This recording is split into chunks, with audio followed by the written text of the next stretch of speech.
Nevertheless, the Packers off. A lot of the talk about Aaron Rodgers, obviously, and you still have some teams, 8 teams remaining, and 4 games coming up this weekend.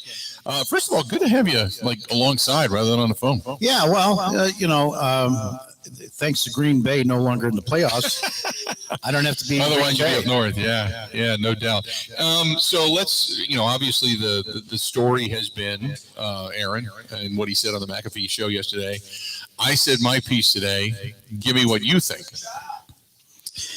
About a month ago, I was standing in his locker, and I thought about this. I was like, I want to try and put listeners in my right where I'm at. Okay, I don't, again, my mission here for the show and covering the team is what is the team doing, to put a winning team on the field this weekend. I'm not a fan. People think sometimes I'm a fan. Hey, go get us a win. I don't, Right. I didn't care if they went to the Super Bowl or finished 8-9. I'm just trying to figure out what they're doing, and frankly, what's the most interesting story. All right. Mm-hmm. Right. I've been with Aaron Rodgers, but you and I were the first 2 guys to do interviews with him, Right. along with somebody from newspaper, the day that they brought him in there back in April of 2005, and he held up the jersey next to Ted Thompson because he was the first round pick. Right. And I stood there, and here's this guy coming in after 18 years, and he comes up, okay, all right, so the cameras get around him, and we talk to him, and he takes questions for like 20, 25 minutes. The average NFL quarterback talks for about 7 or 8 minutes because they're like Kirk Cousins. They're kind of smart, Right. but they're football players. Aaron Rodgers is on a whole different level, right? And the way and that's just talking X's and O's. That's breaking down the opponents, up to a certain amount. I mean, obviously he's going to keep certain secrets because he's got a game. Right. But breaking down and analyzing his own team, analyzing himself, trying to make, and I just thought this is an incredibly interesting guy who just doesn't always translate. And I know at some point when this season's over with, we'll be at that period where you say, well, what did he do now? Or who's he dating now? Right. Or why is he getting tattoos? And why is he dating a witch? And I'm gonna hold on to this to say he's standing 2 feet from me, and he's a pretty good guy. He's a different cat. He's quiet. He's really smart. But even Gutekunst said the other day, made it a point to say it a couple times, we really appreciated his leadership. I mean, they made him the vocal leader. He doesn't want to talk about that or have that get out, but he was breaking down the team, football kinds of things in locker rooms. Mm-hmm. So, I try not to get emotional about this stuff. Like, oh, that's the wrong thing to say. Right. It's not for me to judge. But I'm trying to put myself in the mind of frustrated Packer fans that say, how can this franchise have a guy who wins 4 MVPs and only 1 Super Bowl, not even get back to a Super Bowl, has 1 trip and 1 win for Super Bowl? And I'm constantly trying to figure out how to answer that question for them. So he gets on there yesterday and he lays it all out. Yeah, maybe I play someplace else. I got to have these 6 guys back if I'm going to, have any interest in coming back. I mean, he's right back to kind of fighting with the team rather than at some point saying, how about giving Gutekunst a little credit on Christian Watson? That's a talent. Yeah. He talked about how he kind of came on. It wasn't all negative, but he talked about, Christian, came on as the season went on and he suffered through some injuries early and all this stuff that's true.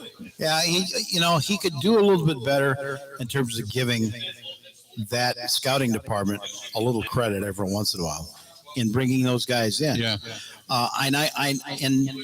When you see like what happened to Russell Wilson and Nathaniel Hackett and the absolute meltdown in Denver, Yeah. because last March or so, when you saw, wow, they hired this really bright offensive coordinator from Denver, and we already know that they got a pretty good defensive team in there, and we know that's a great front office, and now they're bringing in Russell Wilson. All that place needed was a quarterback, and look out, right? And then you see pictures of Russell Wilson out there flying in these receivers on his dime to say, let's play catch, let's start working with this. And you're thinking, wow, these guys they're all on track, they're all in, right? Mm-hmm. And they end up being just one of the crappiest teams of all time. Right. And Nathaniel Hackett is just making crazy, weird game management decisions, like going for 64-yard field goals week one. And I mean, it's unbelievable how the wheels came off like that. Right. And he's a lifelong coach.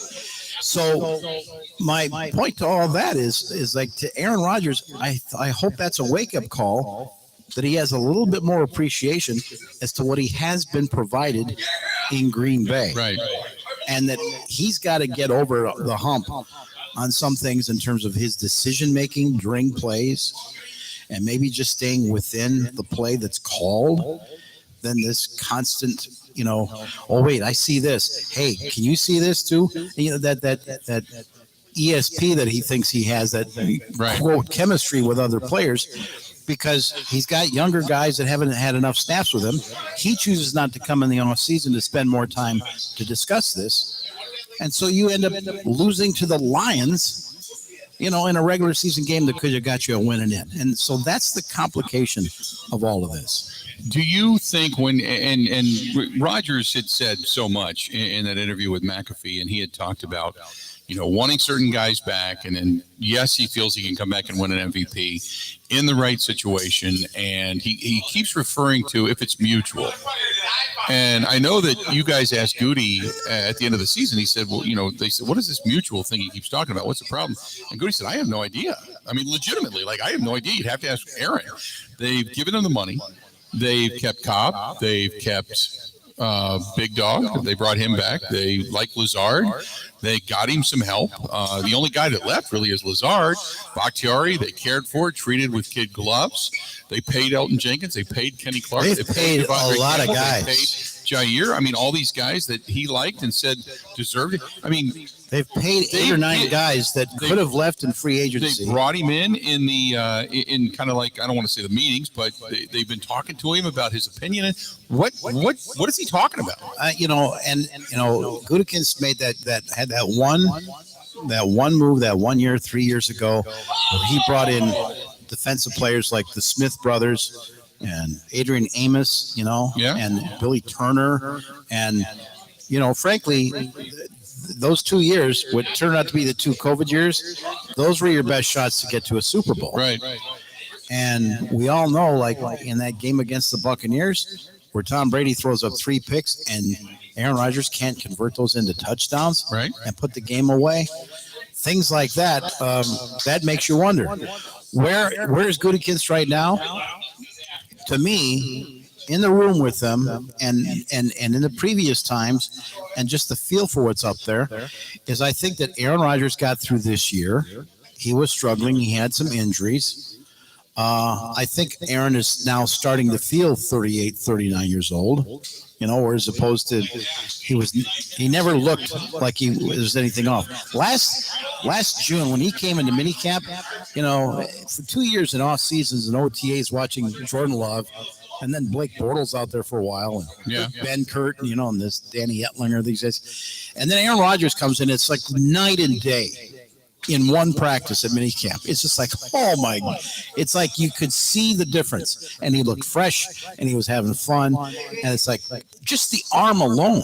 Right. Not even the footwork, just the arm alone. It's like, he was 10 stories above anybody else there on the field. And that's when you say, Jordan Love's an average guy compared to what this guy can do.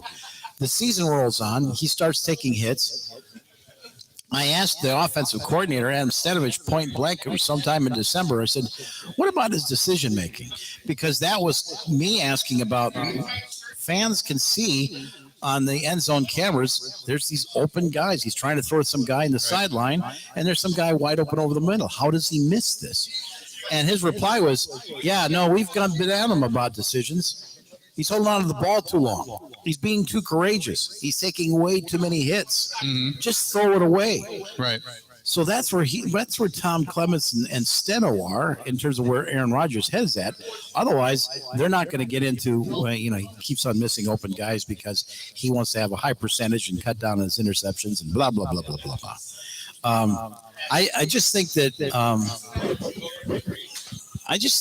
right now, Gutekunst and LaFleur,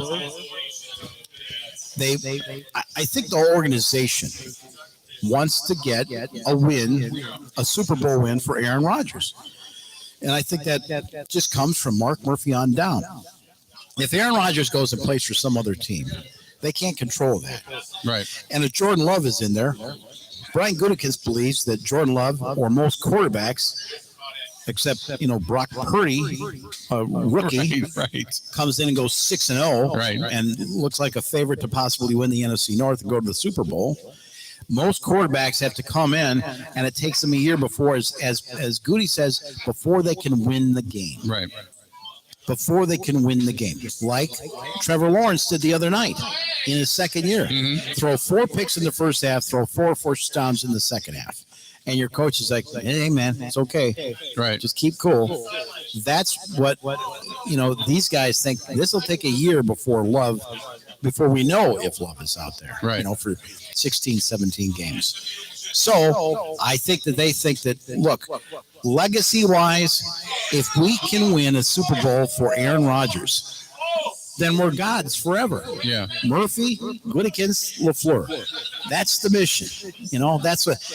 But if this guy is gonna make all these other demands, or just flat out saying, you know what, I want to try something else like Brady. I just want to change the channel. Then they're like, okay, happy day. We're going to get 3 or 4 huge draft picks out of this, and we'll go with Jordan. And LaFleur will say, finally, now I'll have a quarterback who runs exactly how we draw up the play. And he appreciates that Aaron Rodgers gets him out of jams all the time, right? Yep. With changes in the plays and little things like that. But who knows? Maybe at the end, that's what our offense needs. So Gutekunst and LaFleur, whereas the last 2 years, publicly, they're from the podium, they're like, we need Aaron Rodgers back. We want Aaron Rodgers back. They were desperate. This was, Gutekunst had this rehearsed before he did that 30-minute press conference last week, Friday. Well, we have to find out if he's a player yet. Right. He said that 3 or 4 times. And so what they're saying is, okay, we just lost to the Lions. Yeah, internally, we got some questions. What's going on here? And I'm sure they're talking about it through the whole year. Yeah. Like this guy's losing it a little bit. But Gutekunst came out there and said, yeah, we met with Aaron for 2 days on Wednesday and Thursday.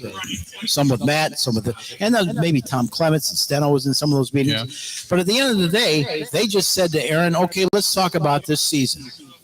The good, the bad, what you like, what you didn't like. And they left it at that. You know why?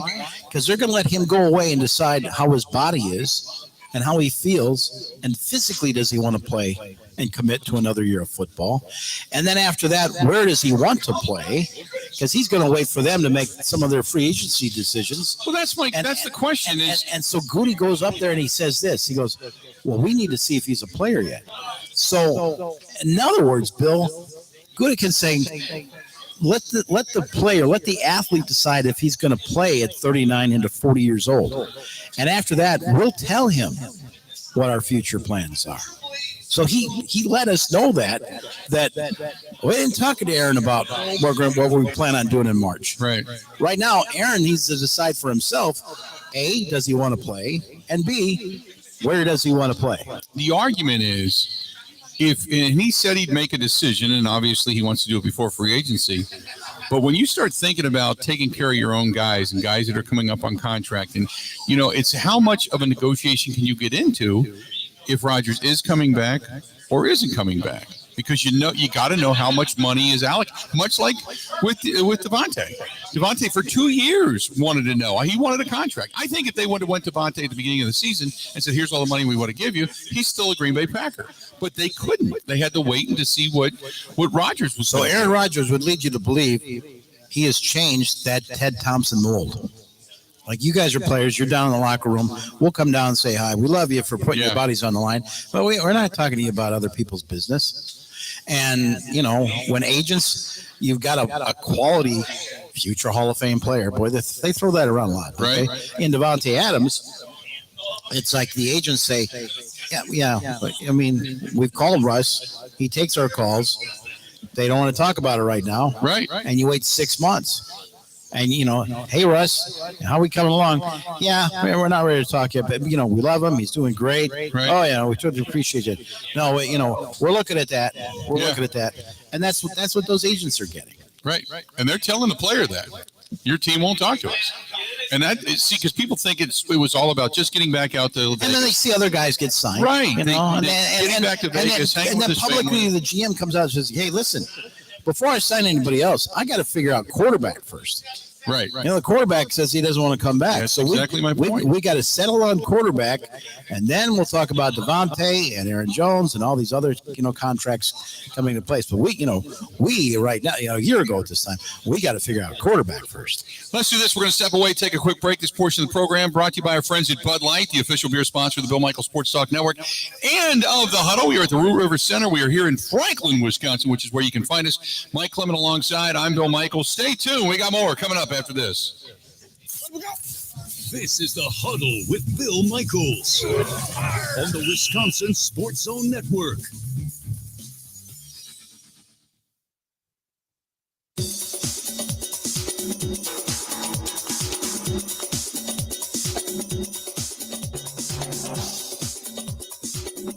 Bill Michaels will resume in 3 minutes.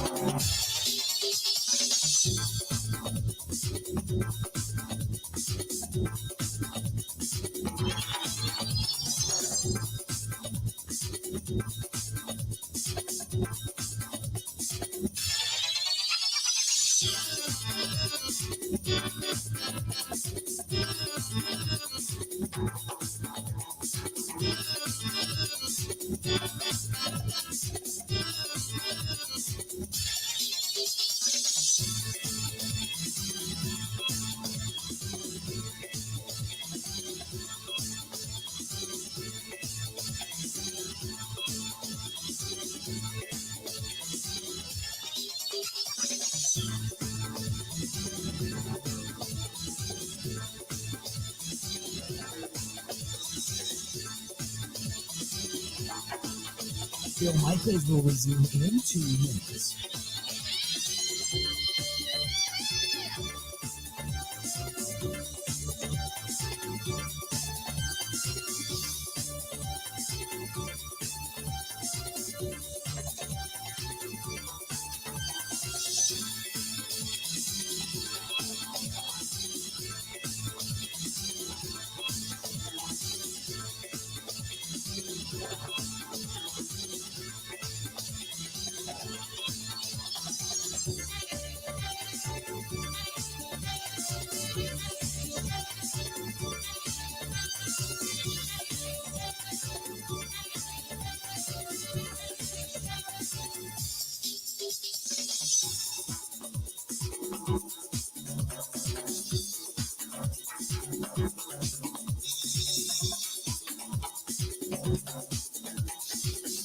Bill Michaels will resume in 1 minute.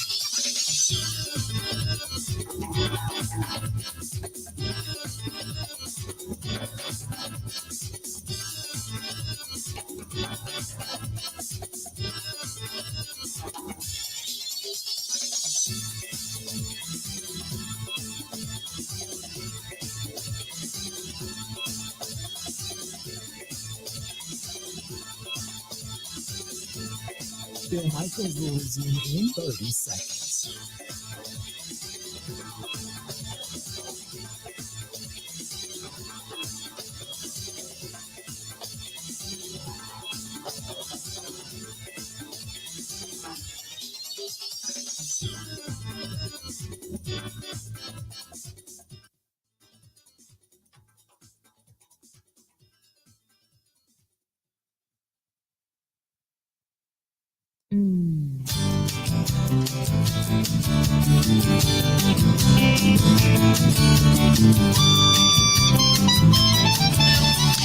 Welcome back to the program. Glad to have you. It is the Bill Michaels Huddle. We're broadcasting live. We are here at Root River Center, which is where you can find us here in Franklin, Wisconsin, and Mike Clemens alongside. I'm Bill Michaels, and we were sitting here chatting about a lot of the stuff regarding Aaron Rodgers and what's going on in Green Bay. And, obviously we've got other games to talk about, and we will coming up a little bit later on in the program. But and we're also going to hear, did you hear the Kevin Harlan interview today? I didn't. Kevin's awesome.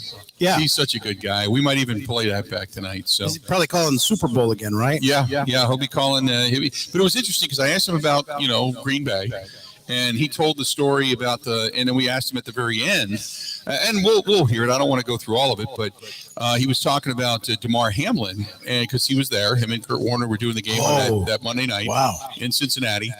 And he was talking about, everything that happened and went on. But he was... Well, and he had like an hour, like, okay, we've got this serious injury, and we got an ambulance. We're carting a guy away. But, we're broadcasters. I mean, what are we doing? Are we going back to the studio or there you what? go. So here's the perspective. So the last time this happened was back in the early 70s when the Lions player collapsed and died on the sideline.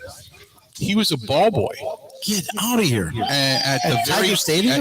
At the very next game, the Lions came here. To Green Bay. The Lions played the next week. Remember, the guy died on the sideline.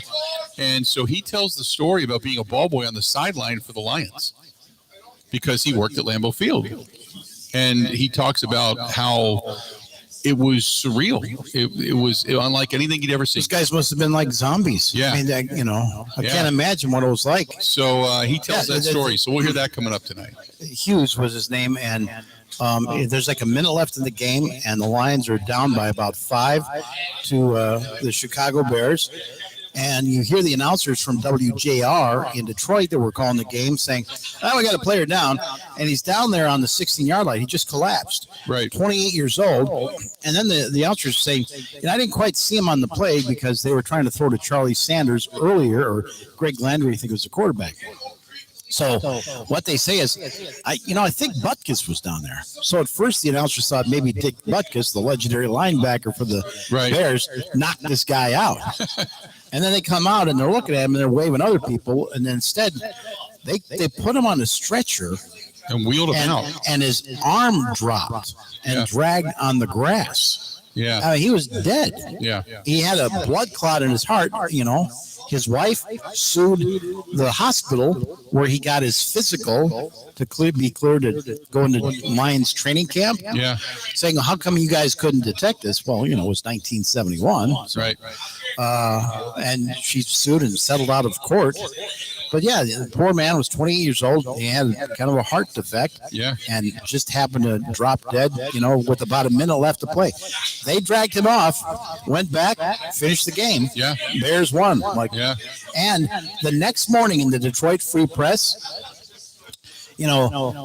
player dies, during Lions game. Yeah. There's a big picture of him, and there's a bear and a lion standing around like, well, what do we do? And about 5 yards away, there's this guy completely stretched out at the 16-yard line. DOA. Right. They ran that picture. Right. Because today we sort of sanitize a lot of our news. Right. Yeah, but he was a ball boy on the sideline, on the Lions sideline. The very next week. Well, I can't imagine what that team was like. Yeah. So he talks about that. So that's coming up a little bit later on. Outstanding. So we'll have that. I wanted to go back into the Rodgers stuff. So we talked about, what he's talking about, some of the things he said. Now, when he says, I feel like I can win. I feel like I can be an MVP. And then he says, he goes through the list of guys. Cobb, Bakhtiari, wants to, retire with Mercedes Lewis. Talks about, Alan Lazard and Tanyan and these guys. Says I can win with them. Okay. Well, first of all, my question is, you didn't win with them. Yeah. And feeling that good, and it's not clearly a matter of could he or could he not play, because he's like, I can play, I'm good, So my and I believe he's coming back. So I think for all the speculation, I've already said on the record last week, I said he's coming back. I'm not worried about that. But for everything that's going on, why do you feel there's the necessity? Because a lot of people blame us. Well, it's the media. They're asking questions. Well, this was on his friend's radio show doing his segment, basically unabated, to where he just brings all this stuff up. So this wasn't like it was us asking questions. Why do all this? Why throw all of this out there and talk about it's not the money, but then again, he wanted to be the highest paid last year. Remember, it's a 3-year contract for 150. No, it isn't. He was very adamant that it wasn't, and yes, it is. And well, the same guy who's a great chess player on a football field, you know, and can remember plays from 10 years ago and all the great things that help him as a quarterback and as a competitor, is also a very complicated guy off the field, and he's a tremendous thinker. He has spent the last 5 years, as he kind of put it the other day. I asked him a question about this a couple of years ago about, I just before he started talking about his book of the month or book of the week club and all that stuff, I asked him about mental preparation. He looked at me like I'd really hit a hot spot with him. Yeah.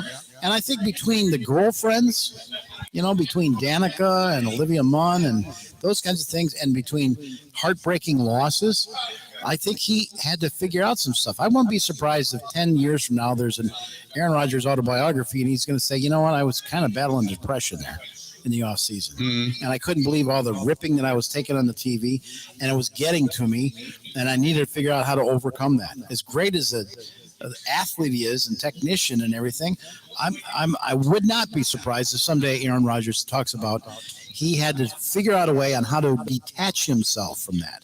But why? And which sounds very arrogant at times, but I can understand, because when you're with these players, they'll say, yeah, it's not like I did this or did that. Someone will claim that they're seeing somebody, or that they didn't show up for an appearance and everything.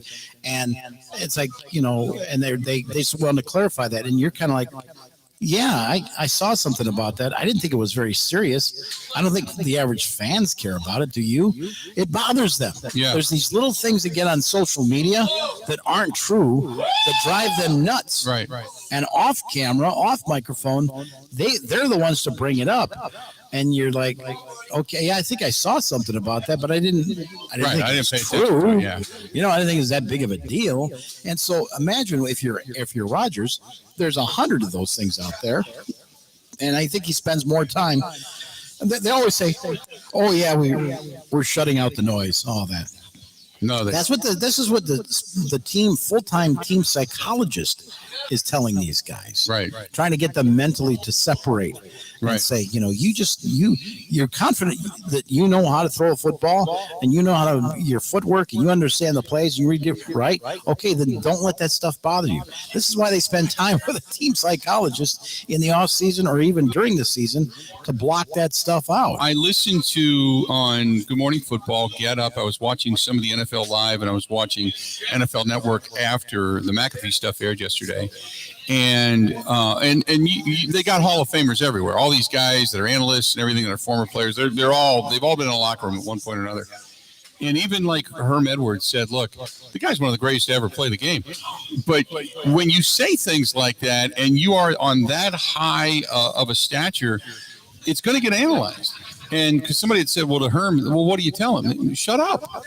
Talk about what you're going to do. Talk about going out and running on a beach. And when Herm was on ESPN 5 years ago, before he got back into coaching, there was also another couple of clips that Aaron Rodgers said in May, and he just drilled them on NFL Live. Yeah. Just drilled them. Yeah. Because it was a little snippet, a little quote, and Herm, who doesn't really know Rodgers, kind of blew it up, and he probably had a point. Yeah. But that really got to Rodgers to the point where he didn't talk to those guys for almost a year. Yeah. Except I'll talk to Kenny Mayne because I like Kenny and I can trust him. But he pretty much shut down the four-letter network over that. If we got time, if there's one clip I'd like to play, and Ben, if you're available for that, it's the cut one to Brian Gutekunst. And I thought that this was an interesting moment because, I was asking him about, with 2020 hindsight, a 5-game losing streak, maybe one of those games, don't you just say, look, let's rest Rodgers, let that fractured thumb heal up, because they knew about it all along, and let's see what Love can do, or bring him in the second half. And the other thing was, listen, Aaron Rodgers has got this rep now. Whether you're Herm Edwards or anybody else, how can you have these good teams and have 13 wins and keep losing to probably lesser teams like the Buccaneers or the 49ers at home? And why does this guy keep on losing the big games? They're all big games for us, but certainly, those season enders are, so magnified. As a team, we've struggled to figure out a way to play really well in these final games. We're continuing to look at that. It's very important to us. But whatever you don't finish the Super Bowl off with a win, you're going to look back and look at why you didn't play better in those games. During that stretch in October, how much consideration did you give to playing Jordan than quarterback with a fractured thumb missing practice? Yeah, I think as long as we're in it, we were going to play the guy that gave us the best chance to win those games. I talked to you at the bye week. I think we might have been 4-8 at the time.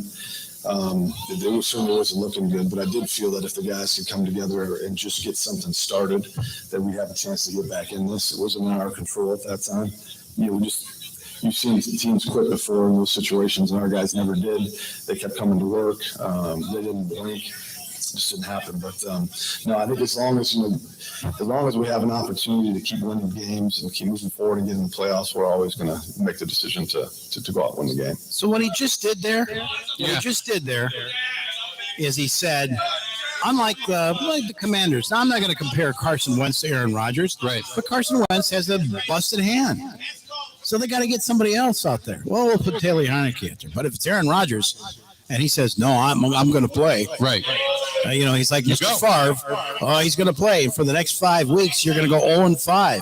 And your passing game's not going to look as good as it should because you got a quarterback out there with a damn fractured thumb. Right. And it's like, well, couldn't you put at least Jordan Love out there and try this? No. I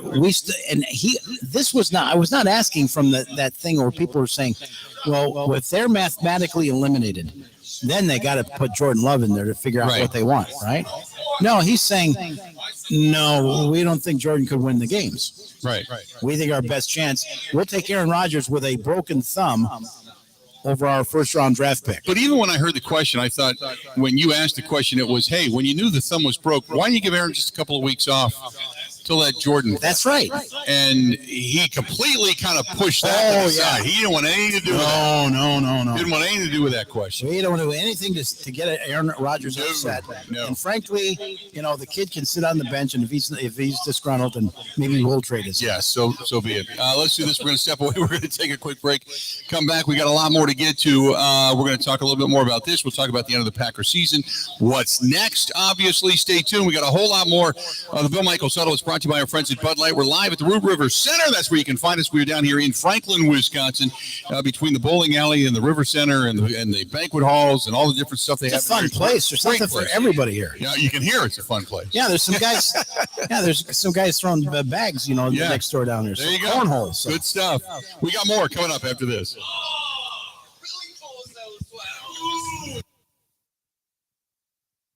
Let we go. This is the Huddle with Bill Michaels on the Wisconsin Sports Zone Network.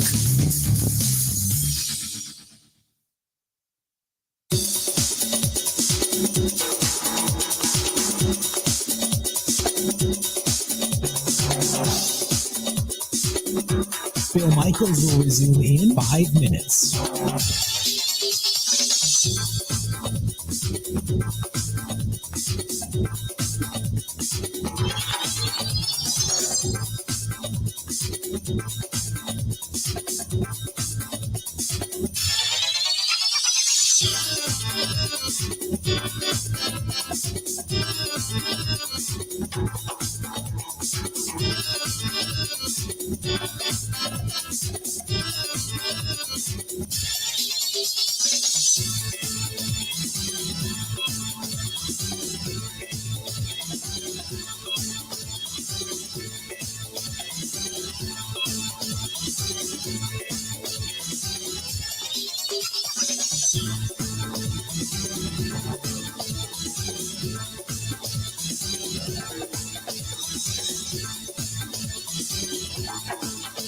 Bill Michaels will resume in 4 minutes.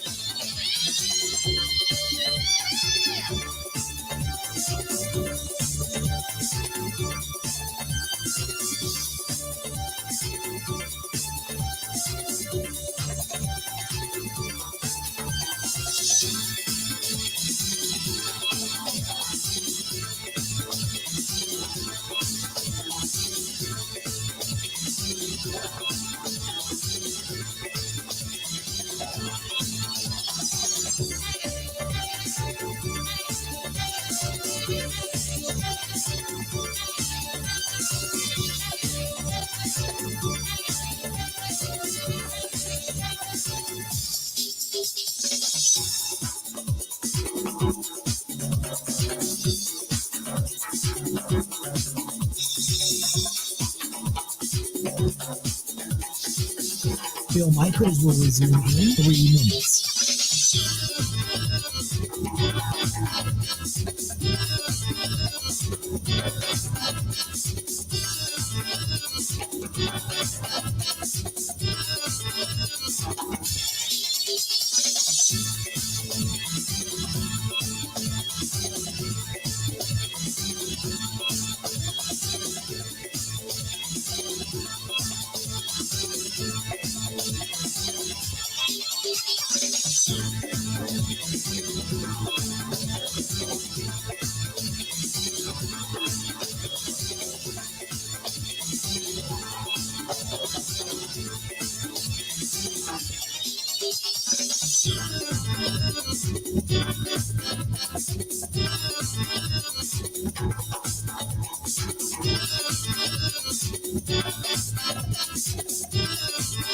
Bill Michaels will resume in 2 minutes.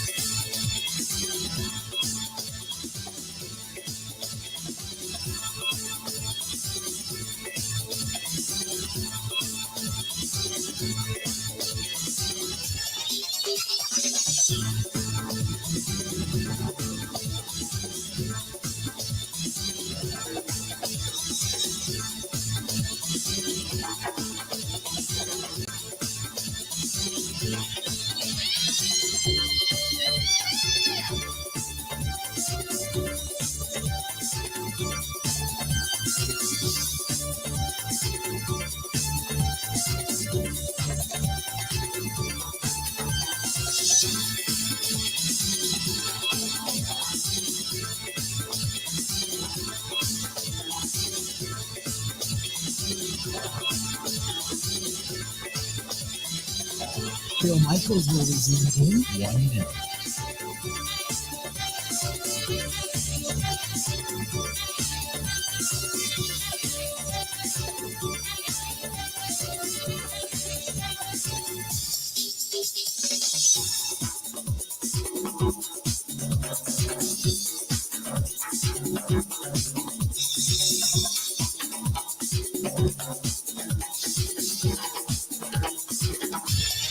Bill Michaels will resume in 30 seconds.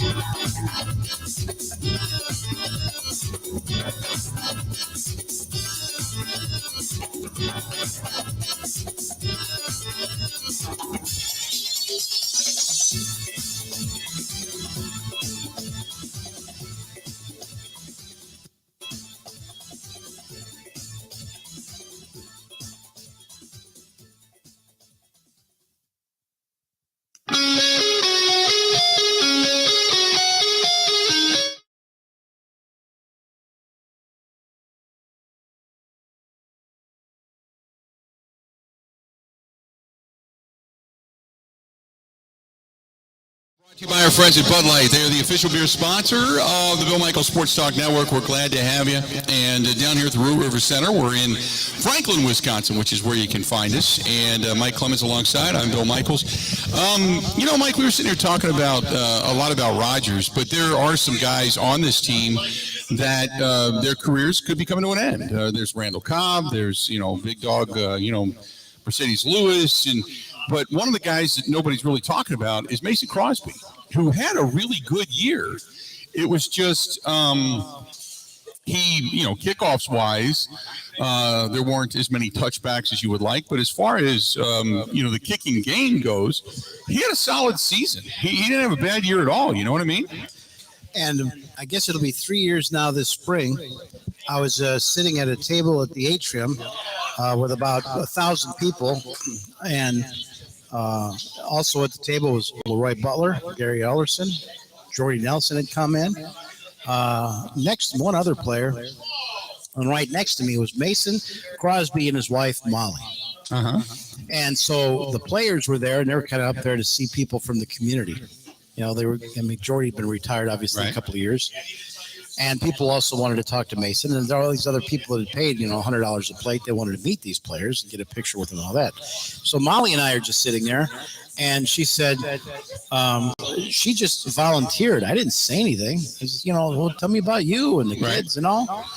She goes, yeah, we're starting to build a house in Texas because that's where we want to go back home to Texas. when we retire. It's closer to family and everything. And she's, we've already got this going with the house. We got that going with the house. And so she basically looked at me and said, if we could just get one more year. Right. If we just get one more year, and that would be perfect. And then the kids will be at such and such a grades, and then we can move back down to Texas. Well, that was at Ted Thompson's Hall of Fame, Packer Hall of Fame induction. Right. That was 3 years ago. And then you talk to Mason, who had that knee surgery last spring, because he came back from his off season and something didn't feel right after 17 years of kicking, at the NFL level. And he made the choice to get the knee surgery, then miss training camp. Essentially, he was there every day. Right. And, he's had some problems with kickoffs in cold weather where he was not able to get the touchbacks.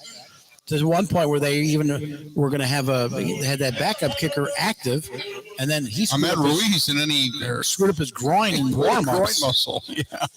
That was was it against the Lions or the week prior? Yeah, the week prior. I think it's the Vikings game. Yeah. And the point is, you take for granted what Mason Crosby does, being out there 255, 256, far numbers and consistency and being ready on game day. And then the one guy who's going after your job pulls a groin in warm-ups. Right. And that makes the general manager think. Right. Too. So Mason, to me, I was surprised. I think it was post game after they lost the last game to the Lions. He said, "No, I want to come back. I feel good. Yeah. I think I had a pretty good year." And he loves finally what he's got around him. Yeah. Pat O'Donnell, the punter, is his placeholder. And one night I went to a show like this where Pat was doing up in Green Bay.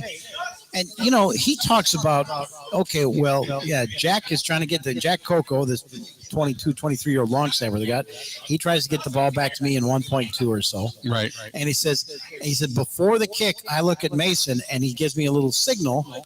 And it's like, I'm thinking left. I'm thinking a little right. I'm thinking straight down. But that means that when he catches the ball, he pulls it back. He's got a little bit of a tip on it, and he pushes the laces to the left, to straight out, or to the right.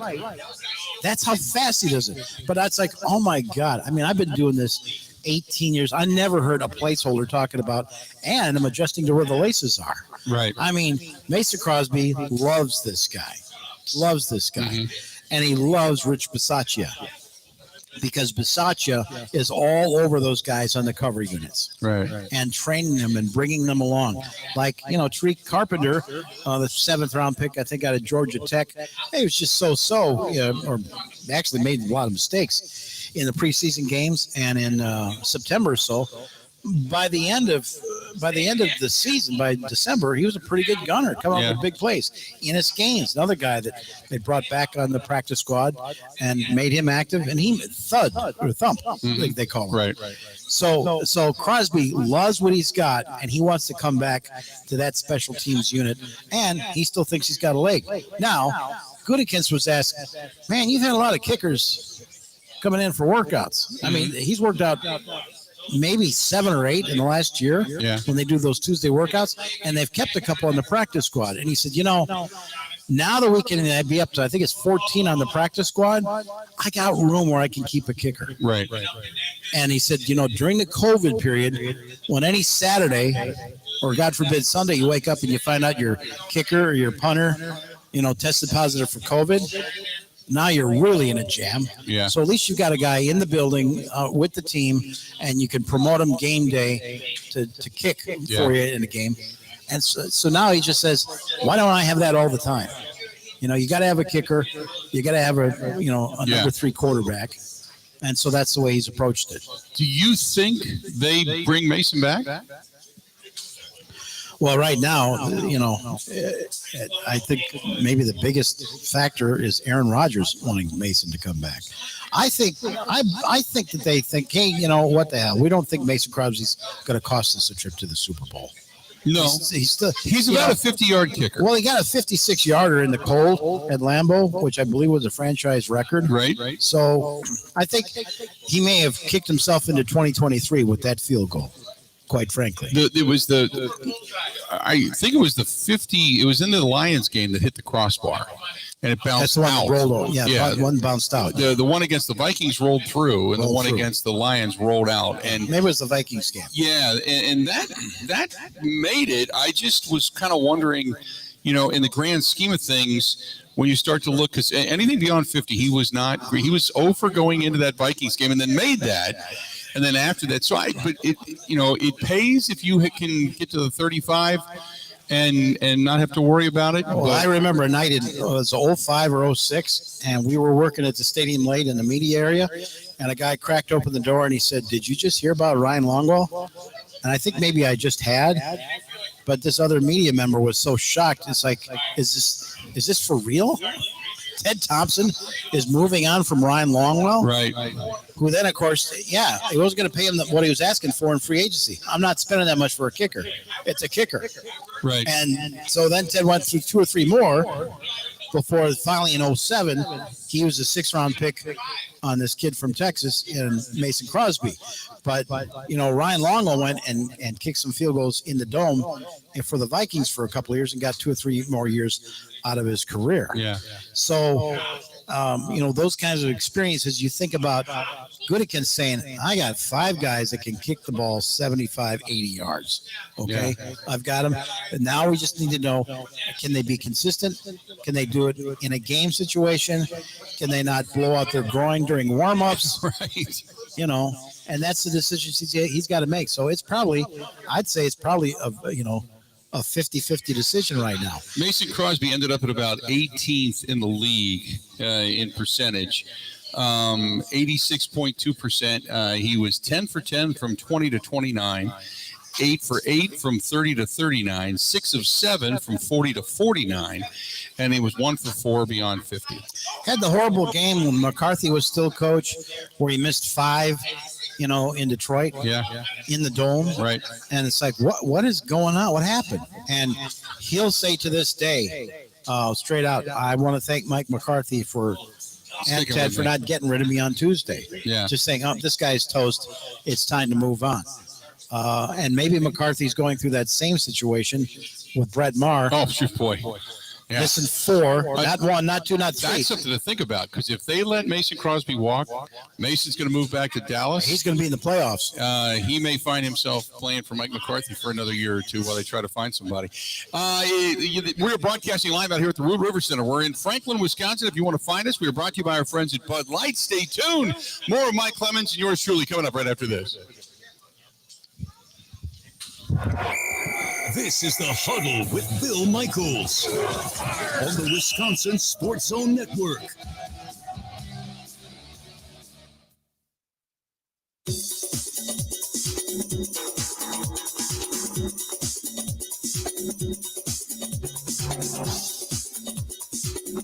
Bill Michaels will resume in 3 minutes.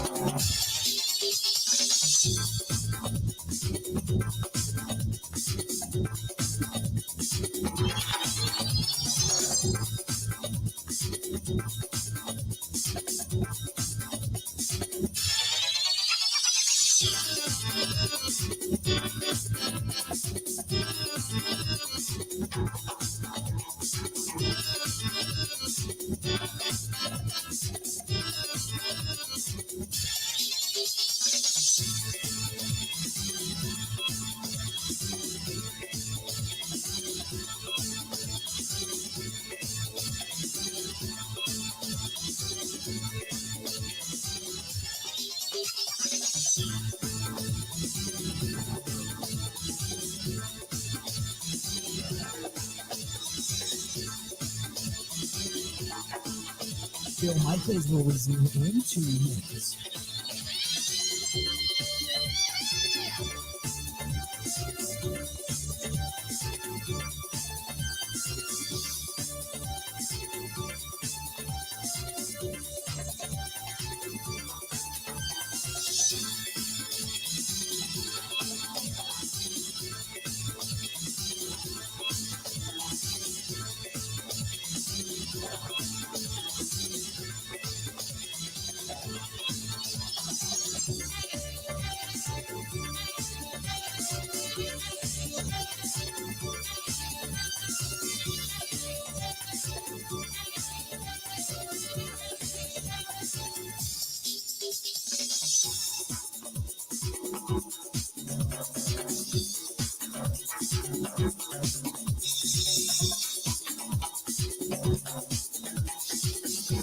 Bill Michaels will resume in 1 minute.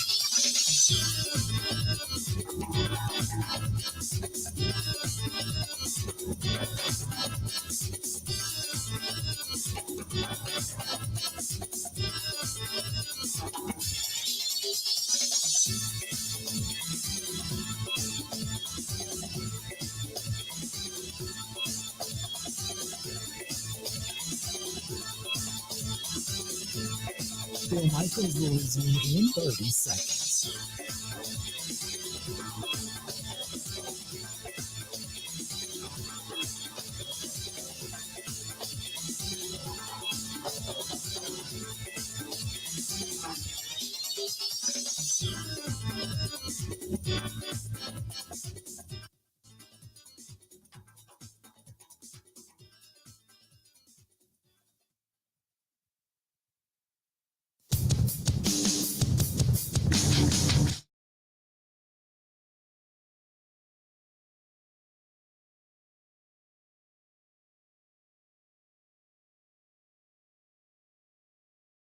Center, Mike Clemens is alongside. I'm Bill Michaels. We are brought to you by our friends at Bud Light, the official beer sponsor of the Bill Michaels Sports Talk Network and of our Huddle broadcasts. Glad to have you on board tonight. So we were talking about Mason Crosby, and obviously, I'd said kind of wink and a nod that if by chance they don't bring him back, they need a kicker in Dallas. That's a dome down there. I mean, obviously he'd be playing outside the NFC. He'd be home in Texas. He'd be home in Texas, though. Yeah.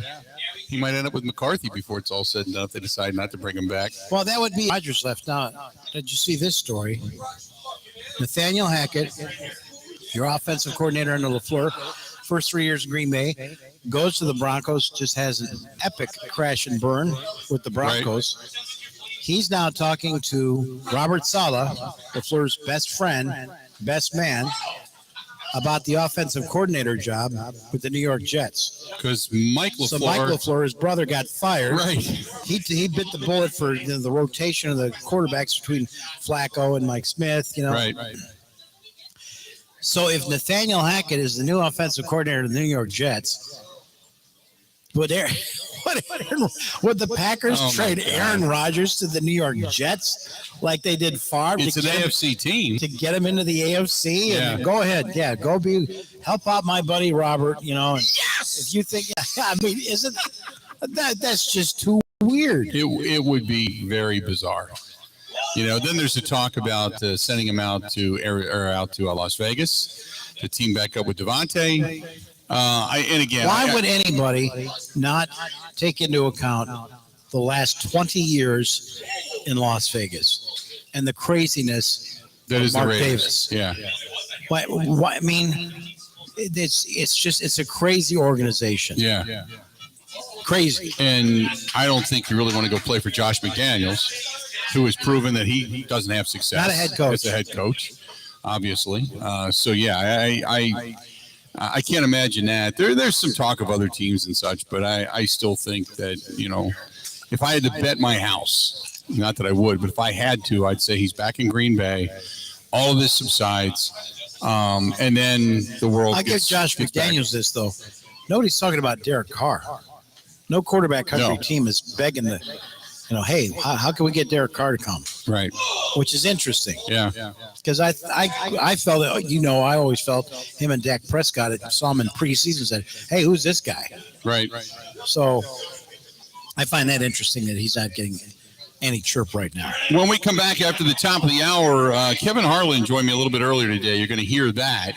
So stick around for that. Mike and I here at the Root Center here in Franklin. We're also going to talk about the rest of the NFL and the playoffs is the divisional round weekend, which is really the most exciting weekend, I think, of the postseason. All gets underway. At least it normally should be. So we're going to talk a little bit about that and make some picks coming up here. The rest of the guys he reeled off, talking about Mercedes Lewis, talked about Alan Lazard, talked about Randall Cobb. Randall Cobb, he and him walked off arm in arm off of that field. And that's also because Randall, off mic had kind of mentioned in December, maybe this was it for him. Not that he thought they weren't going to bring him back, just that he thought maybe this should be it for me. Yeah. So, and then that's just sort of a known thing. Right. The Randall's on the fence. And if he decides to retire, that's okay. But Rogers has this loyalty to him because it's a close friend of his. Right. Do you think he comes back? I thought Cobb played pretty well when he was available. Yeah, I thought he played but pretty he well. missed 5-6 weeks Right. again. I agree. But like Puxatawny Phil, he's going to get hurt. You know that. Listen, all these guys. I told you this story about. Well, maybe we'll save it for the next segment. If Rogers can get him cleared to come in, yeah, those guys would love to get a ring together. Right. No question about it. The next thing is Rogers just likes to have these guys around as friends. Right. He just wants to go through another year of this because he relies on these people as friends. His players you can count on, but as friends. So he's, but it's like, well, then make him the receivers coach, for crying out loud. Right. Make Mercedes Lewis your tight end coach. Yeah. You need a tight end. Get a 25-year-old there on the field. 1 hour down, 1 hour yet to go. Coming up, you're going to hear Kevin Harlan. And Kevin was fantastic earlier today. We talked to him a little bit earlier from Westwood One, CBS. Obviously, we know him as a television play-by-play guy for the Green Bay Packers in the preseason. But Kevin has such depth, insight, and wisdom. We're going to hear from Kevin when we come back. Stay tuned. 1 hour down, 1 hour yet to go. We are brought to you by Bud Light. We'll be back. Bill Michaels Huddle coming up after this.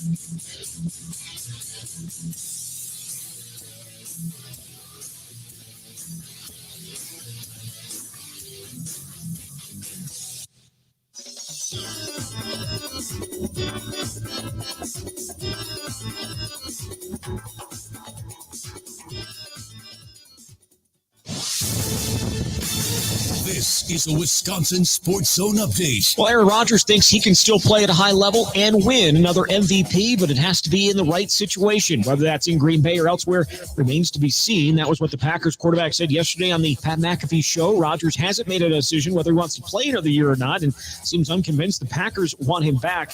What he does know is he doesn't want to be part of a rebuild if he does decide to play. That's a mindset. If they want to go younger and think Jordan's ready to go, then that might be the way they want to go. And if that's the case and I still want to play, then there's only one option, right? That's to play somewhere else. If it's not, and they, like, no, we still want you to play and this and that, then it'd have to be, the right situation with the roster that looks like we can win it all, because there's no point coming back if you don't think you can win it all. Packers have a number of players that Rodgers is close with that might not be back, including tight end Mercedes Lewis, wide receiver Randall Cobb, and kicker Mason Crosby. The Packers have not put a timeline on when Rodgers needs to make a decision. He didn't officially announce he was coming back last year until the first week of March. Want to save even more at Fleet Farm? Well, now you can with Fleet Rewards. It's free to sign up, and there's no credit card required. Using Fleet Rewards is easy. Earn points every time you shop. Plus, get exclusive member offers, birthday and anniversary perks, free tire rotations, and more. Download the Fleet Farm app or create an account at fleetfarm.com/rewards to start earning points today. Fleet Farm, proudly serving the Midwest since 1955. Well, Wisconsin snapped a three-game losing streak last night with a 63-60 win over Penn State. Stephen Crowell posted a double-double, scoring 21 points, grabbing 11 rebounds. Tyler Wall returned from a three-game absence to score 10 points. Wisconsin was scheduled to play Northwestern this coming Saturday, but that game unlikely after COVID issues within the Wildcats program. And the Bucks 130-122 winners over Toronto last night. With this Wisconsin Sports Zone Network update, I'm Zach Heil. Are you ready for some football? He talks green and gold. 158! This is the Huddle with Bill Michaels. Welcome back. Good to have you. We are enjoying ourselves. Mike Clemens and I, we are at the Root River Center. We're here in Franklin, Wisconsin, which is where you can come down and find us if you choose to do so. Here in the east side of Wisconsin, actually, not far from Racine, and obviously not far from Milwaukee, about halfway in between. Mike Clemens alongside. So you didn't get a chance to hear this. No, from earlier today. So earlier today, we had a chance to catch up with Kevin Harlan. Now, I've been trying to. What happened was when we left the old place, I left my Rolodex, and one of the guys in my phone was Kevin Harlan, and I for whatever reason, I didn't get his number back. So now you got to go through PR people. Used to be I could just text him at home. Right. And there's Kevin in his underwear answering me back. Right. So, but Kevin, he ended up getting back in touch with us and said, absolutely, come on the program. So we finally got a chance to catch up with Kevin Harlan and just started out chatting a little bit about just, first and foremost, glad to get him back on the program. And he did mention that he listens to the program every day. Here's Kevin Harlan. Bill, I'm great. Good to hear your voice. Of course, I listen to it all the time anyway when we're up there.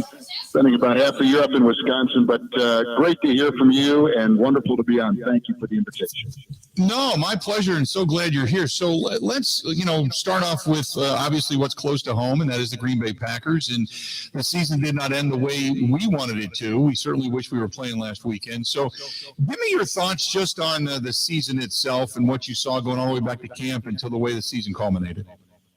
Well, clearly yourself and the other great reporters that cover that team have delved into this in every possible angle. And from a distance, it just appeared that you lose a playmaker like Adams, and he tilted the field so much toward him, and that your second option, whoever it might be out of the backfield or otherwise, was this year propelled to be your number one guy. And I don't know. I mean, it just, you lose someone like that, you just can't replace him. And the Sammy Watkins thing, you could just sense that with the injuries, and even though he was a veteran, it was not going to come close to filling it up. Listen, Kansas City lost Tyreek Hill, but they had gone out and signed Juju Smith-Schuster. They had gone out and signed a name receiver. They had gone out and tried to fill, but I think Mahomes would be the first to tell you in Kansas City, as other quarterbacks would tell you, when you lose a weapon that incredible, that it takes a while for everyone to move over a seat. And now if you're two, you're number one. If you're number three, you're number two, and on and on. And then with the Packers, you mix in a couple rookies who you're hoping, have some kind of wherewithal and pick it up quickly and, maybe catch on the Justin Jefferson feel as a rookie and Jamar Chase at Cincinnati. And it just wasn't there until later in the season when they begin to show a little bit more. Watson begins to put his imprint, but the trust that Aaron has with his receivers and putting everybody on the same page becomes a pretty dominant point with that offense. And if it's not going, the trickle-down effect, I think, is disruptive to your team. So even though it was one guy in one position, but it was a pretty important guy. And with that, you find that it goes to other layers and kind of drifts throughout your team. So it's unfortunate what they went through, and you just hate to have a year with a Hall of Fame quarterback that goes unrewarded and you don't check that box. Yep, we did everything we could, and here we are. But the cap says you can't go out and spend a bunch. There was not a deal out there that appealed to the front office. They thought they could develop these kids perhaps quicker than they did, and they did develop, but just maybe not as quick and as successfully as they wanted. And the quarterback is frustrated, and then you try to finish strong, but at the end of the day, it's hard to continue digging out of that hole, and that's kind of where they found themselves. Now you enter an off season where you probably don't have a great deal of clarity who the quarterback's going to be. I'm hoping he comes back. I think there's still enough there. I'd like to think they'll either draft or get somebody that will, again, aid that position. Because I think when he's happy and that part of the offense is working, it affects the whole team. And I thought that was the major problem this season. I'm going to ask you one more Packers-related question, and then I'll move on to the rest of the NFL because I've got a lot of things on my mind. But I wanted to ask you, for a guy that grew up around this organization, you listen to it, you eat it, you breathe it like every Wisconsinite does. Is the organization did they just kind of back themselves into a really tough situation with all of this and all of this drama, and just because of the timeliness of Jordan Love? Or do we go back to that and just go, this whole thing just kind of blew up all because of that? You've got to have one eye on what you've got and make sure that you're doing everything to help him be as good as he can be, and then your other eye is on, who's going to take his place, because we're clearly on the clock and the window's closing, and what are we going to be left with? We've taken a number one and we've put it in this backup, and is he showing enough that we feel confident, like we did when Aaron replaced Brett, that is the answer?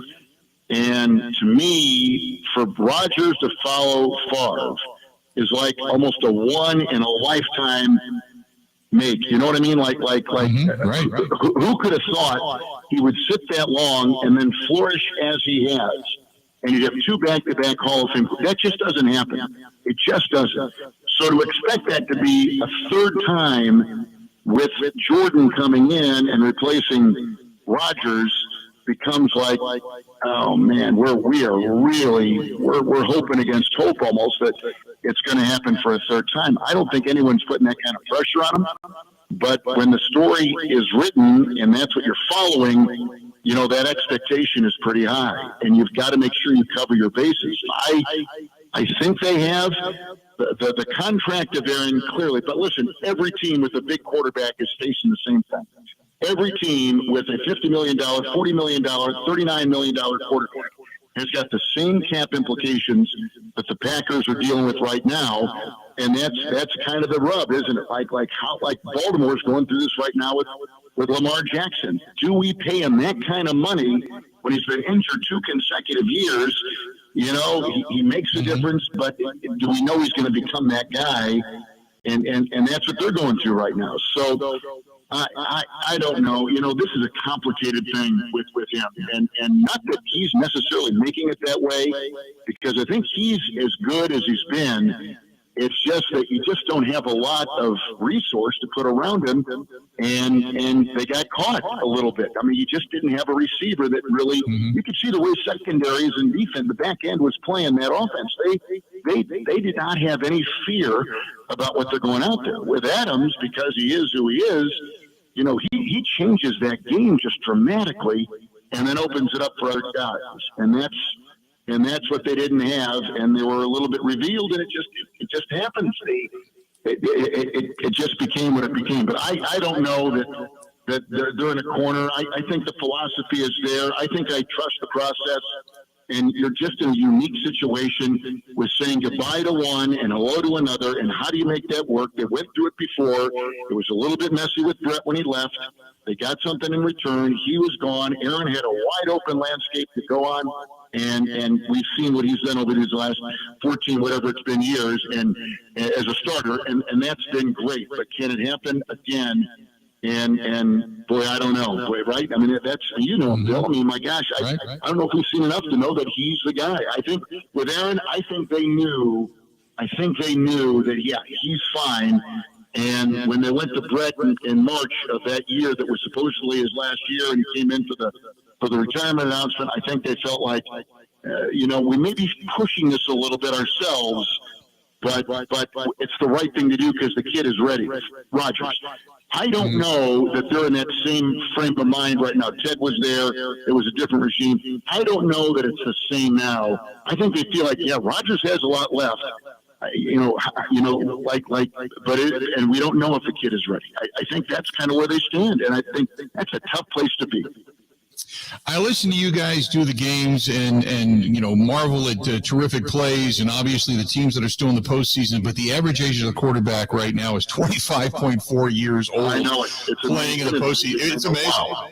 Yeah, it's amazing. So, with everything that's transpired, and obviously Mr. Irrelevant and Brock Purdy, what an incredible postseason to be a part of, to watch the young guns kind of take over a little bit. We might see right now with Brady going down, are we looking at the changing of the guard?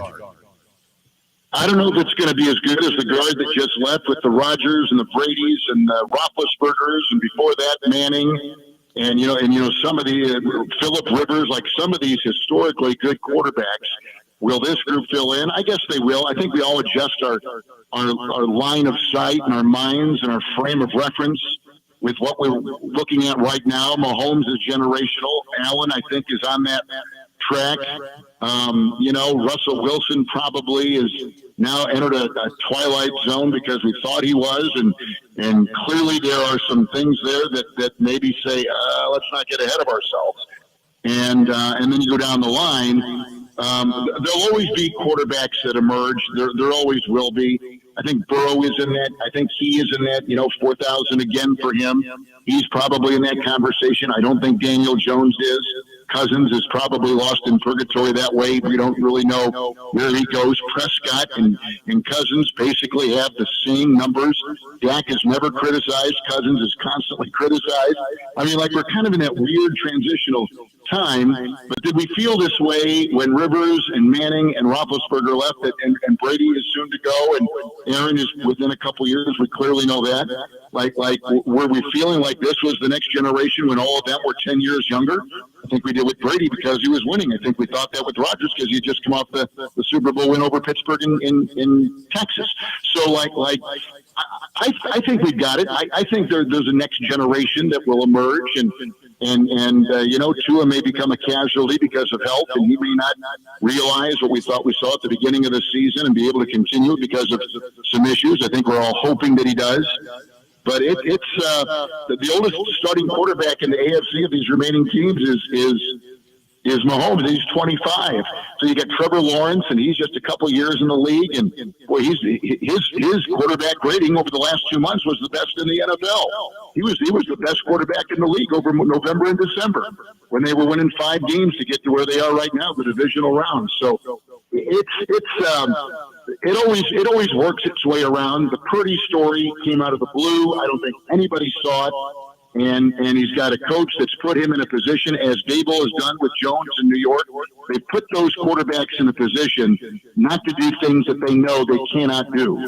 And they run Jones, and it's the intermediate passing. It's a couple of long balls, but it's a trusted offense, and he's it just shows in his body language in New York with Dable. And I think the same is what Shanahan has done with Purdy in San Francisco. They put him in an offense that is workable for them. It matches where their football development is at this stage. It may increase, it may, continue to compound, but right now it's at a perfect level.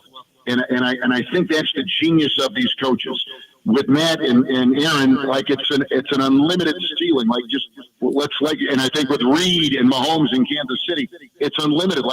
You're only limited by the size of your imagination.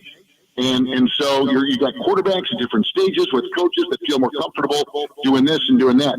I think across the board, any of those systems will work. And it just happens to be who turns it over less, who commits the fewest mistakes, and who can kind of stay the course and play within what they do.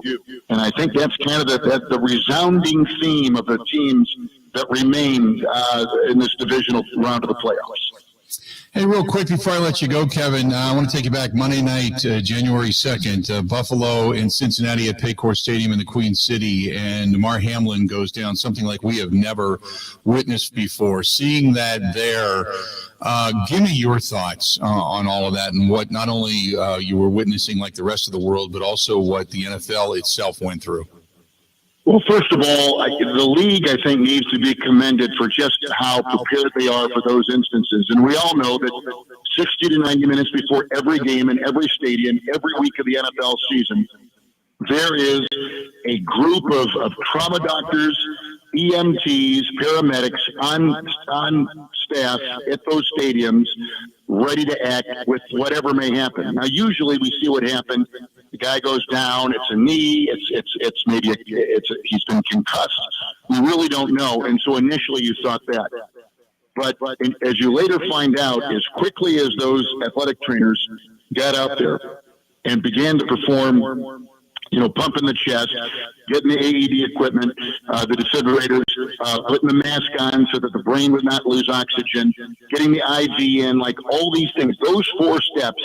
But within about 10 seconds of that assistant athletic trainer for the Bills getting out there, the kid's unresponsive and there's no pulse, he began to pump.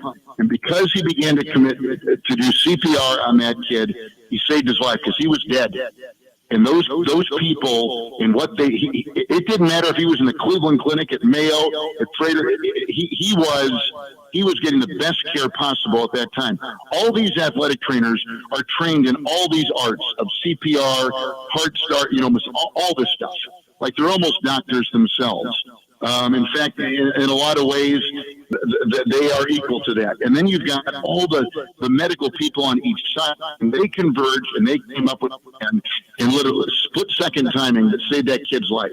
And now he's out of the hospital, he's back home, he's visiting his team, and who knows what the prognosis is. We've not been allowed to look into that chapter, but it's stunning. But at the time, no, you don't know. But when they back up the ambulance, you're thinking, all right, neck, it's spine. We did not even think about that until we're about 10 minutes in, and they say the CPR has been performed. Like, holy cow! Like, this is something different. So you report what you see, but you do it with a tenor to your voice of reverence for the situation, respect for the situation, and you report what you see. But it was different for sure. It was once in a lifetime event for a reporter covering it, and hopefully we don't see it again for another 51 years, because the last time it happened was at Tiger Stadium in 1971. And by the way, the Lions, after that game when Hughes died on the field in 1971, their next game was at Green Bay, and I think it was a Monday night game at Lambeau Field. And I remember being on the sideline as a ball boy, and just it was a weird, because we all knew that Chuck Hughes had died the week before. It was a weird feeling. It was different, and it was 51 years ago. So it shows you how long it's been since something this traumatic has happened. And I thought the NFL handled it brilliantly, as they usually do, and they've prepared for these things, and it showed. Kevin, it's always a pleasure to talk to you. I look forward to seeing you. Maybe we get a chance to get together at some point out in Arizona when we head out for Super Bowl and everybody convenes. Do it. The best two teams are there, buddy. It's always great to talk to you. Best of luck to you, and then we'll talk to you when we get to Arizona, okay? Thank you so much, Bill. Take care. Love your show. I listen. I'm a regular listener. Never call, but I always listen and enjoy your great work and professionalism. So thanks for being on. It was a lot of fun. There you go. The great Kevin Harlan who joined me a little bit earlier today and talked about the Packers, these quarterbacks, and obviously waxed nostalgic about what happened 51 years ago. Mike Clemens is alongside. I'm Bill Michaels. Yeah, go ahead. The thing about that is that guy's a sportscaster. He's a play-by-play announcer. Right? That turned into a news story. Yeah. It turned into a news story. And I don't know, just to explain that, you've done all this prep for a game. And now, it's sort of like if you went to college and you thought you were going into a gym class and it said, no, today we're going to do biology. Did you study? Yeah. You're going to have to think about what you've learned in your years of experience to change it. And there's a guy named Mike McVeigh, and I know Mike. He's been a radio consultant, a GM, an owner, 45 years in the business. He wrote this column. He said, when I saw on Twitter this happen, I turned on Kevin Harlan and Kurt Warner because I wanted to hear how they were calling it. He goes, they didn't disappoint. They knew exactly how to call it. It was reminiscent of Al Michaels having to change from sports play-by-play guy of the World Series in San Francisco to news anchor until ABC could get their people. So talking about the earthquake right before the World Series. Yeah, absolutely. We've all been there. We've all done that when major. I mean, I remember, not to go too deep into this, but I remember when, I woke up in the morning. It was a regular day, and suddenly the planes are going into the World Trade Center, and it's all hands on deck, and everybody's gathering information. It's you draw upon what you know. You didn't go out and talk about brewer trades that night? Not that night. No, we did not. Not a one. No, it was. And then obviously it came back full circle when Chris Gizzy came running out on that Monday night, holding the flag, and all of America came together with, obviously the World Series and the Yankees and what was going on there. Now the strength and conditioning coach for your Green Bay Packers. Yep. So a lot how it comes full circle. Let's do this. We're going to step away, take a quick break. We're going to come back. We've got a lot more to get to. And plus, we're going to take a look at the rest of the weekend. We're talking the divisional round coming up. We're broadcasting live. We're out here at the Root River Center. If you want to stop in and say hi, you can. We're in Franklin, Wisconsin. Come on by. We got more brought to you by Bud Light coming up right after this. This is the Huddle with Bill Michaels on the Wisconsin Sports Zone Network.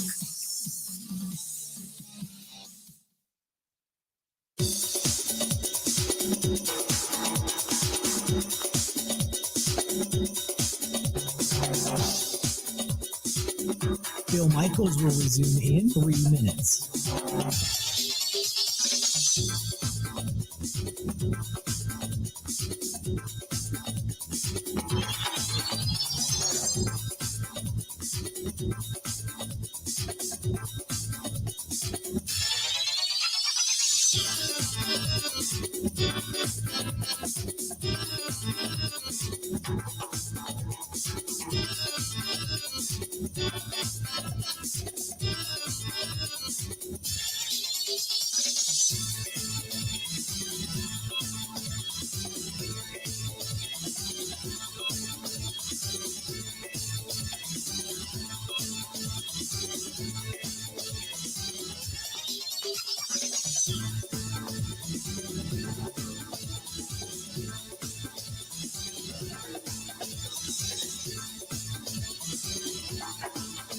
Bill Michaels will resume in 2 minutes.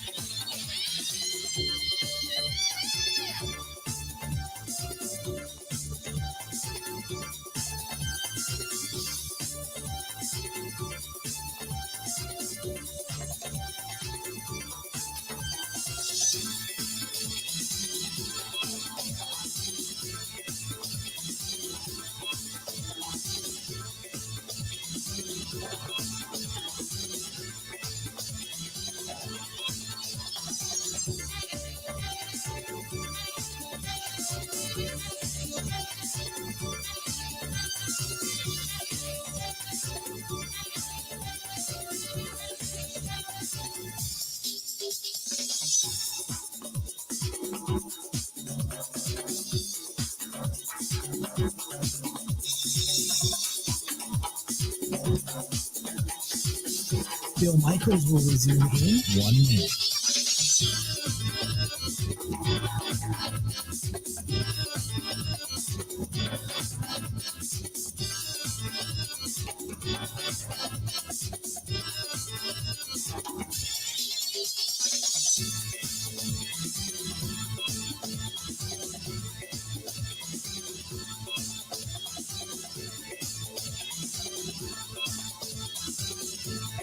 Bill Michaels will resume in 30 seconds.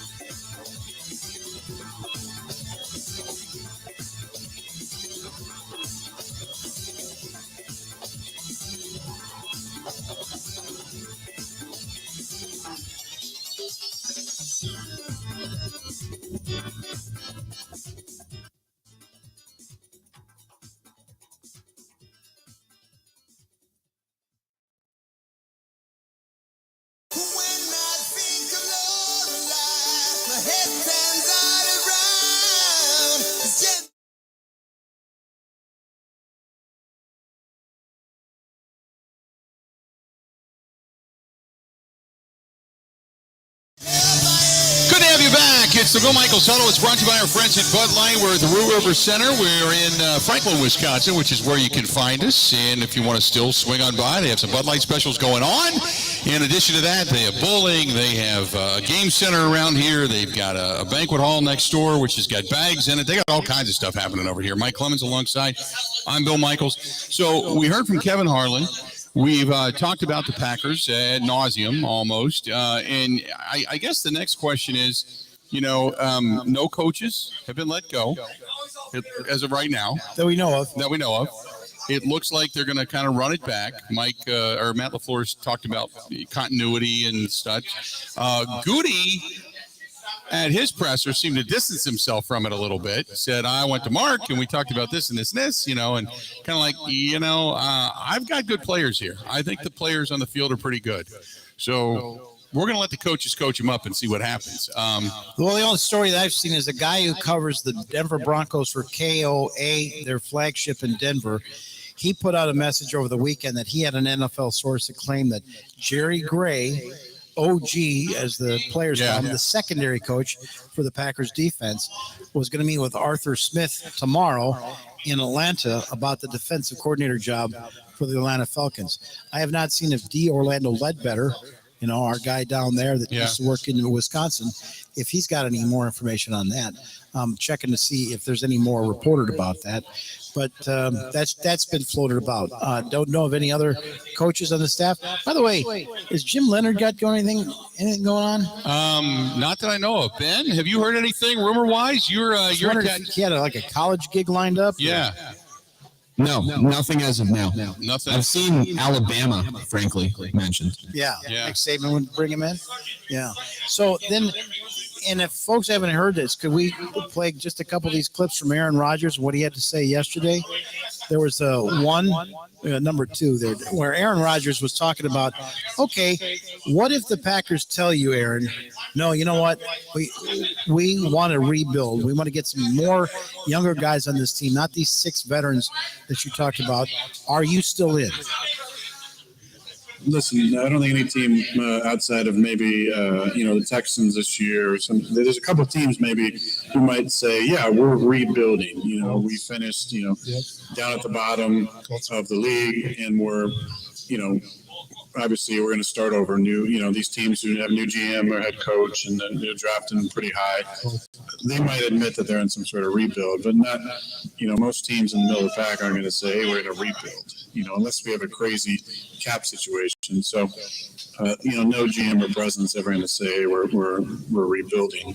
Got it. So that won't, I'm sure that'll trigger somebody asking them, are you guys rebuilding? And then the answer would be, of course not. We got this and we got that.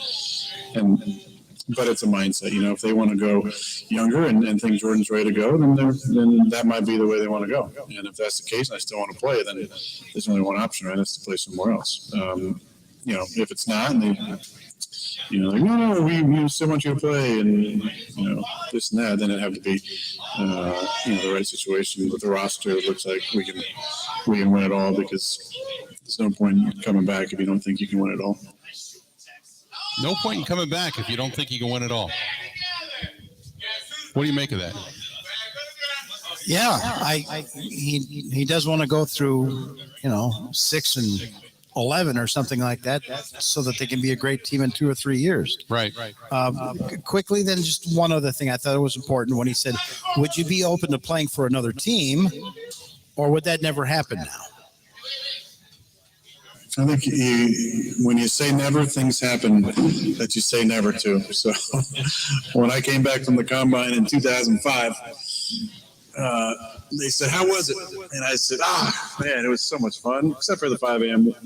Drug test the first day, and had Cybex test, and then sitting at a MRI machine for 8 hours, with only a sandwich and an apple. I said, but other than that, it was pretty cool. I think all the teams are great, except for Green Bay. That was a really tough interview. They were just kind of grilling me, but it's all right. I mean, I'm never going to play there anyway. They draft him 24th. So be careful saying never. Yeah. I don't think you say never. Listen, I came back and really wanted to finish my career in Green Bay. In 2019, we, were feeling each other out on offense, and our defense played pretty damn good. And a lot of people said I was washed, couldn't really play anymore. Washed, yeah. Wasn't the same. And then I won 2 MVPs in a row without really doing anything different. I'm sure there's a lot of the same sentiment this year. I have a lot of comments about a lot of that I'd like to keep to myself, or I'll share, off air, just because out of respect for the whole process, and just, some things don't need to be said. I think are more understood implicitly. But do I still think I can play? Of course. Can I play at a high level? Yeah. The highest. I think I can win MVP again. Right situation. Right situation, is that Green Bay or is that somewhere else? I'm not sure. But I don't think you should shut down any, opportunity. Like I said, during the season, it's got to be, both sides, like actually wanting, to work together moving forward. I think there's, more conversations to be had. I think no player wants to be part of any type of rebuild. I said that years ago. Reloads are a lot of fun because you feel like you're close. You're only a couple guys away. This game is about relationships. relationships. It's about the players you play with and count on, even if they don't maybe show up huge in the stat book. A guy like Mercedes Lewis is an important cog in the wheel of the locker room and the momentum of the team. That's a guy I want to finish my career with. If I'm playing, I want that guy next to me. You know, I want the Randall Cobbs of the world, if he wants to be playing, in my locker room. Guys you can win with. You know, Alan Lazar, Bobby Tunyon, Dave Bakhtiari.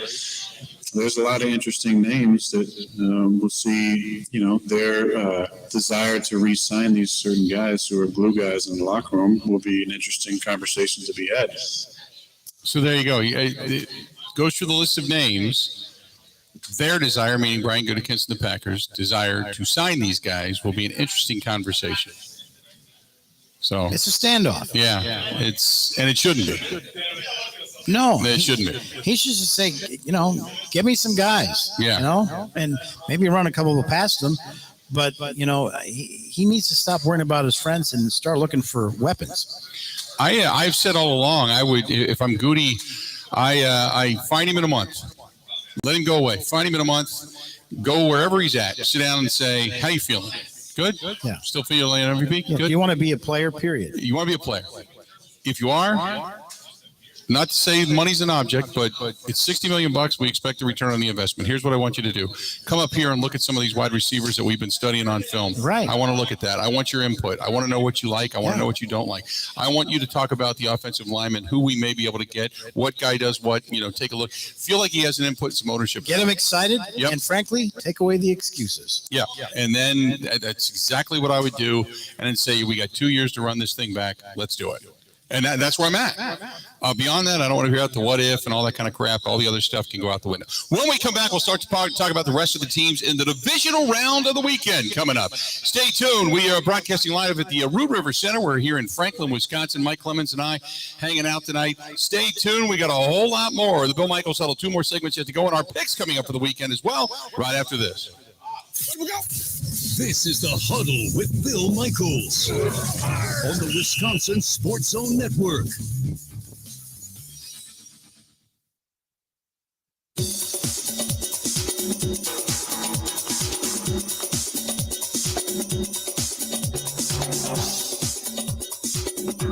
Bill Michaels will resume in 5 minutes.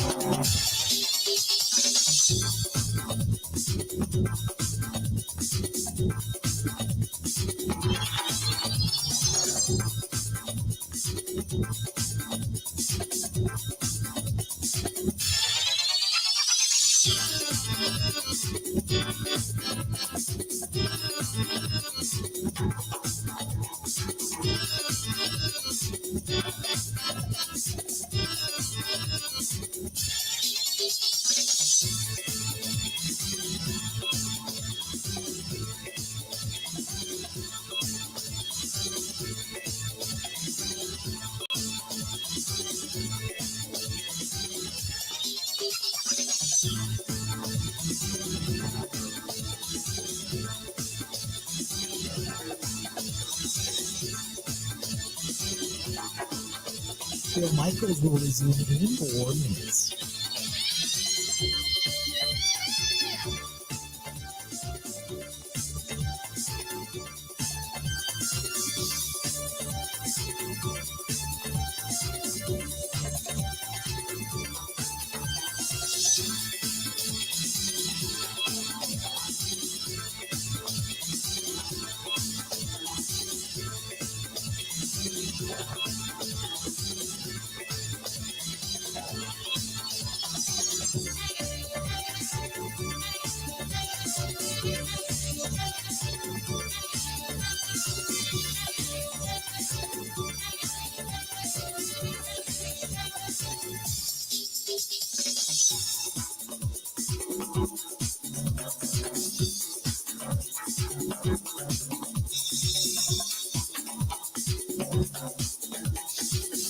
Bill Michaels will resume in 3 minutes.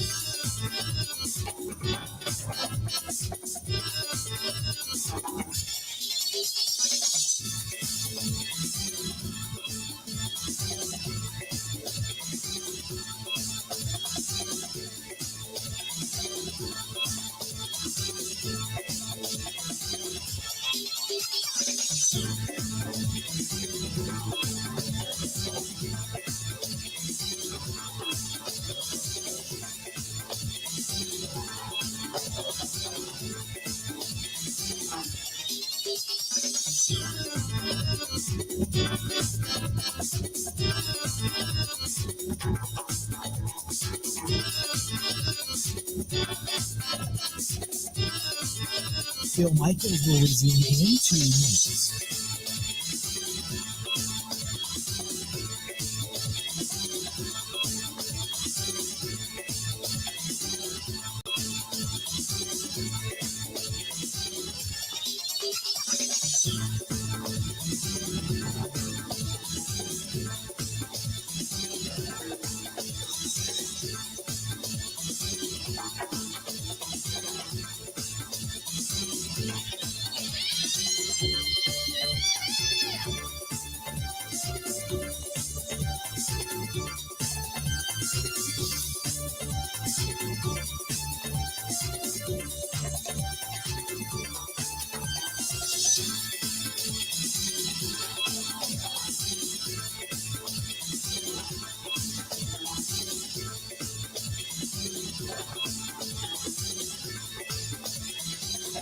Bill Michaels will resume in 1 minute.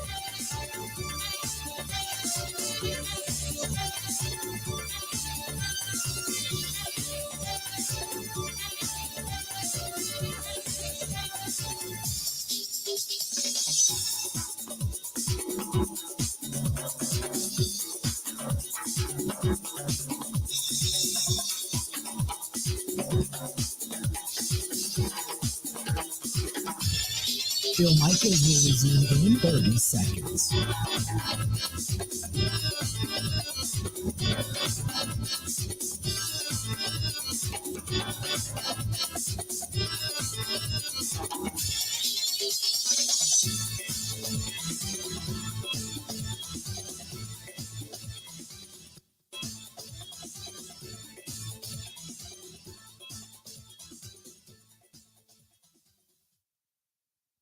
We start on the two-time reigning MVP, Aaron Rodgers. Packers general manager Brian Gutekunst meeting with the media that both Rodgers and Jordan Love, who will be going into his 4th season next year, will be on the roster once again. Is Aaron Rodgers good enough to win Super Bowls 3 years in a row in win-or-go-home situations? He has not played well. This season, he has not played well, and I think that keeps getting brushed under the rug. You know, listen, when you played for so long, it's never just about like, oh, let's jump right into the season. There's a lot of other things to get to. There's personal stuff. There's, other topics of conversation. But, we had all the conversation like we wanted to have about football for now. They're not pressing for any type of specific, answer. And I'm not mentally or emotionally at that point to give one. I mean, you guys saw as well. He still can play at a very high level. I really like the way he led us. So, again, I think as we move forward over the next month or so, we'll start putting these things together and see how that transpires.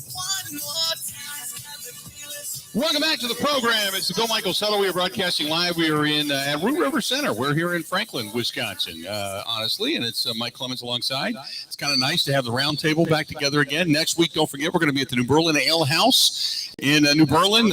Again, we're going to the bowling alley, the old Kuglich's Bowl, and it's a huge facility. So looking forward to stopping over there and saying hi next Wednesday night. Don't forget. So we're looking forward to that. So, Mike, we got is there anything else regarding Packers before we get into the rest of the games this coming weekend? No, just there was an interesting story about Mason Crosby and a bunch of the guys went, and Pat O'Donnell, the punter, went to some ice fishing fundraiser up north in Monaco. In Tomahawk. In Tomahawk. Yeah, Tomahawk. Yeah. Yeah. And so that looked kind of fun, a little bonding like that. So I know exactly where they were at. Yeah, we ride motorcycles up there every September. It's some deal where he showed people where, the way to get the beer right to the proper temperature, where you can dip it in the lake through the hole. Yeah. You do the ice fishing and pull it out. Sure. Just in time now. So. Yeah. And the nice thing is, unlike Maher, who was up here a year ago, he would dip it in and lose it. He couldn't get it back out of the hole. Mason Crosby was straight right down the middle every Missed time. it 4 times in a row. Speaking of that, apparently new breaking news is that the Dallas Cowboys have a new kicker. Really? Yep, they brought a new kicker in. At least that's it's Brett Maher. That's how you pronounce it, Maher. Maher, yeah, that's at least the report is that no longer with the company. Maher is on his way out. That apparently how about that? Yeah, they said that the Cowboys are finding themselves a new kicker. So. Which I don't care. There you go. You got the early game coming up on Saturday, and this is a good one. And the Jaguars, and you and I both covered Doug Peterson. He's such a great guy. And, Favre would give you the Favre stuff at the podium.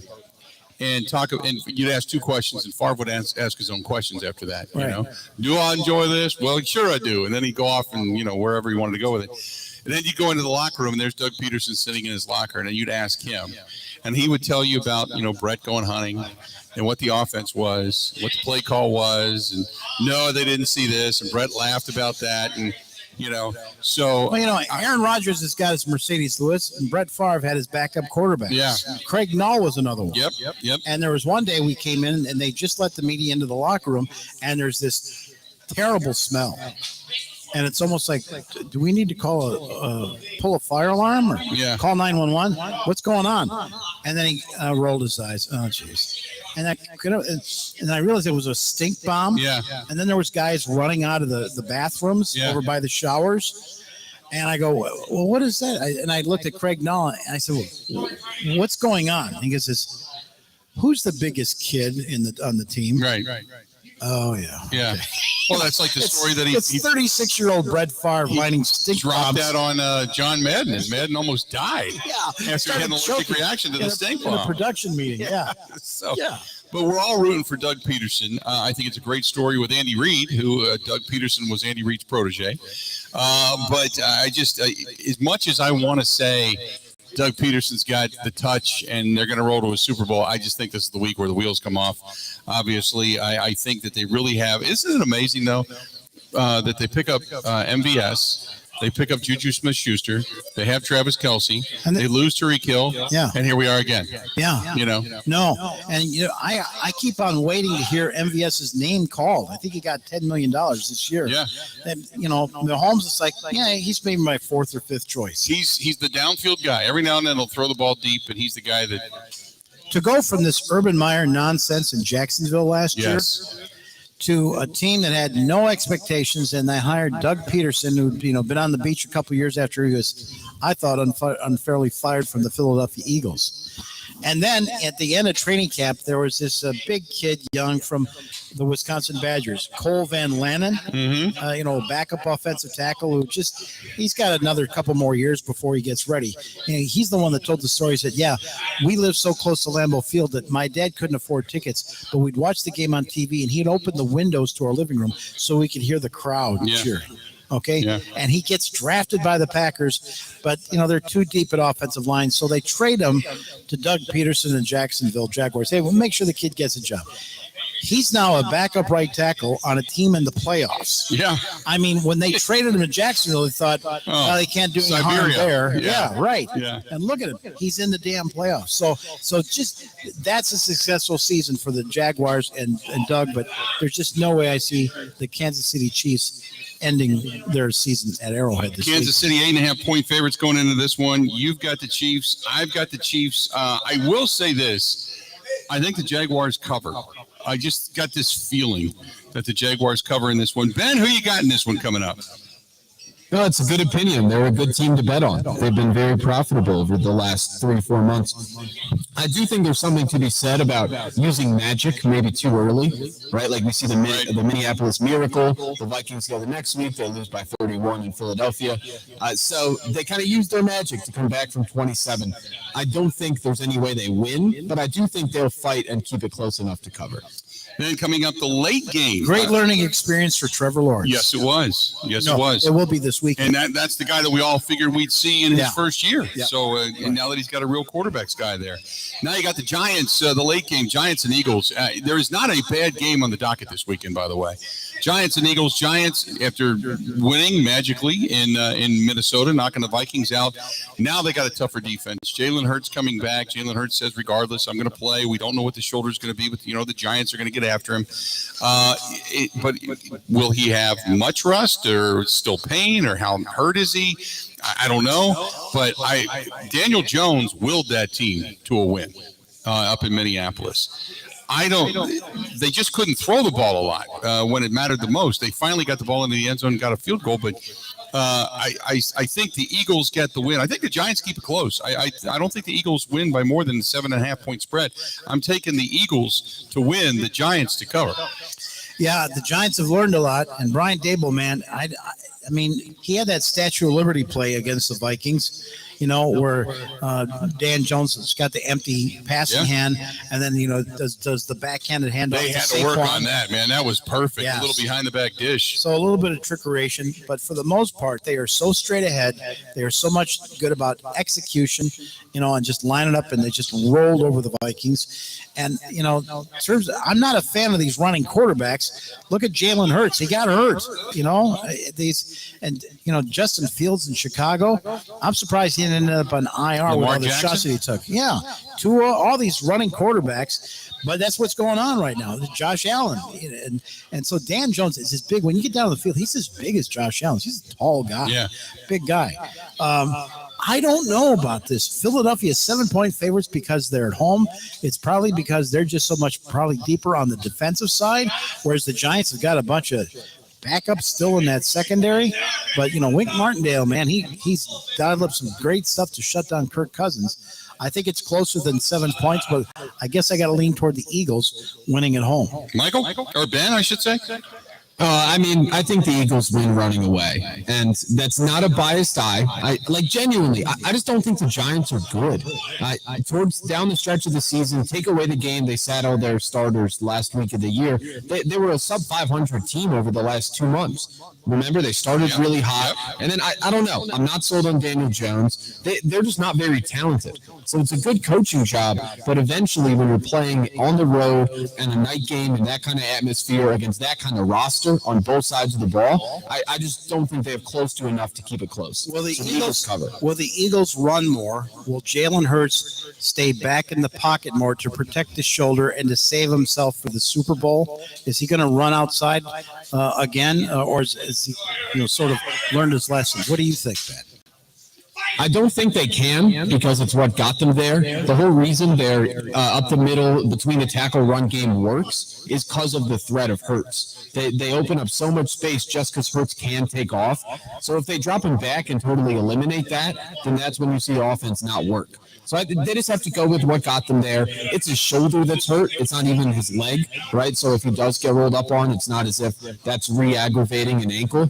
And you live with it, you die with it. I don't think you could save anything for the Super Bowl because that's not a given. I was listening to Kurt Warner today talk about that, and Kurt Warner said, you do what got you there. He said, because there is no tomorrow.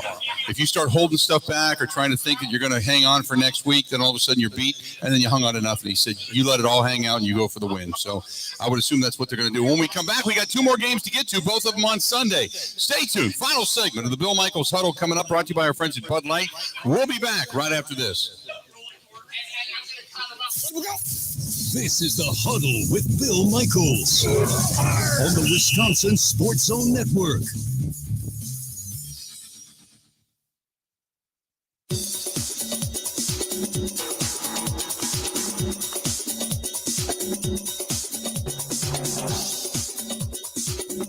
Bill Michaels will resume in 3 minutes.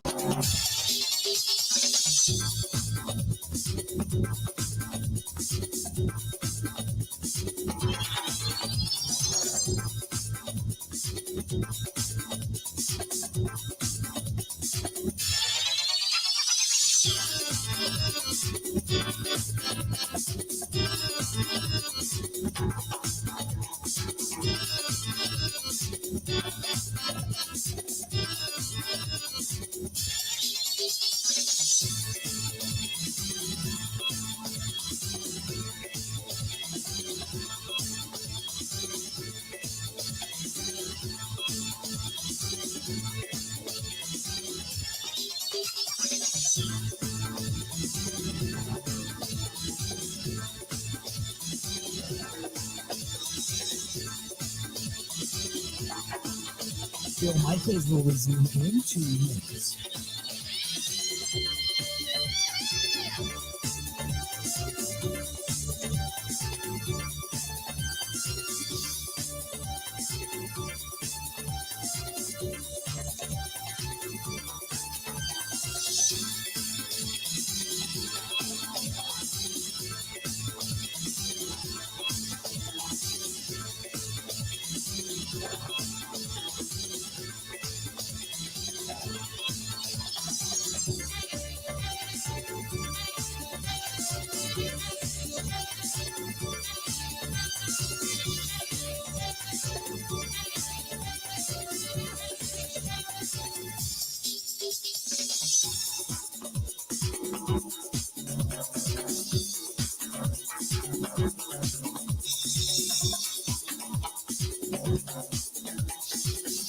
Bill Michaels will resume in 1 minute.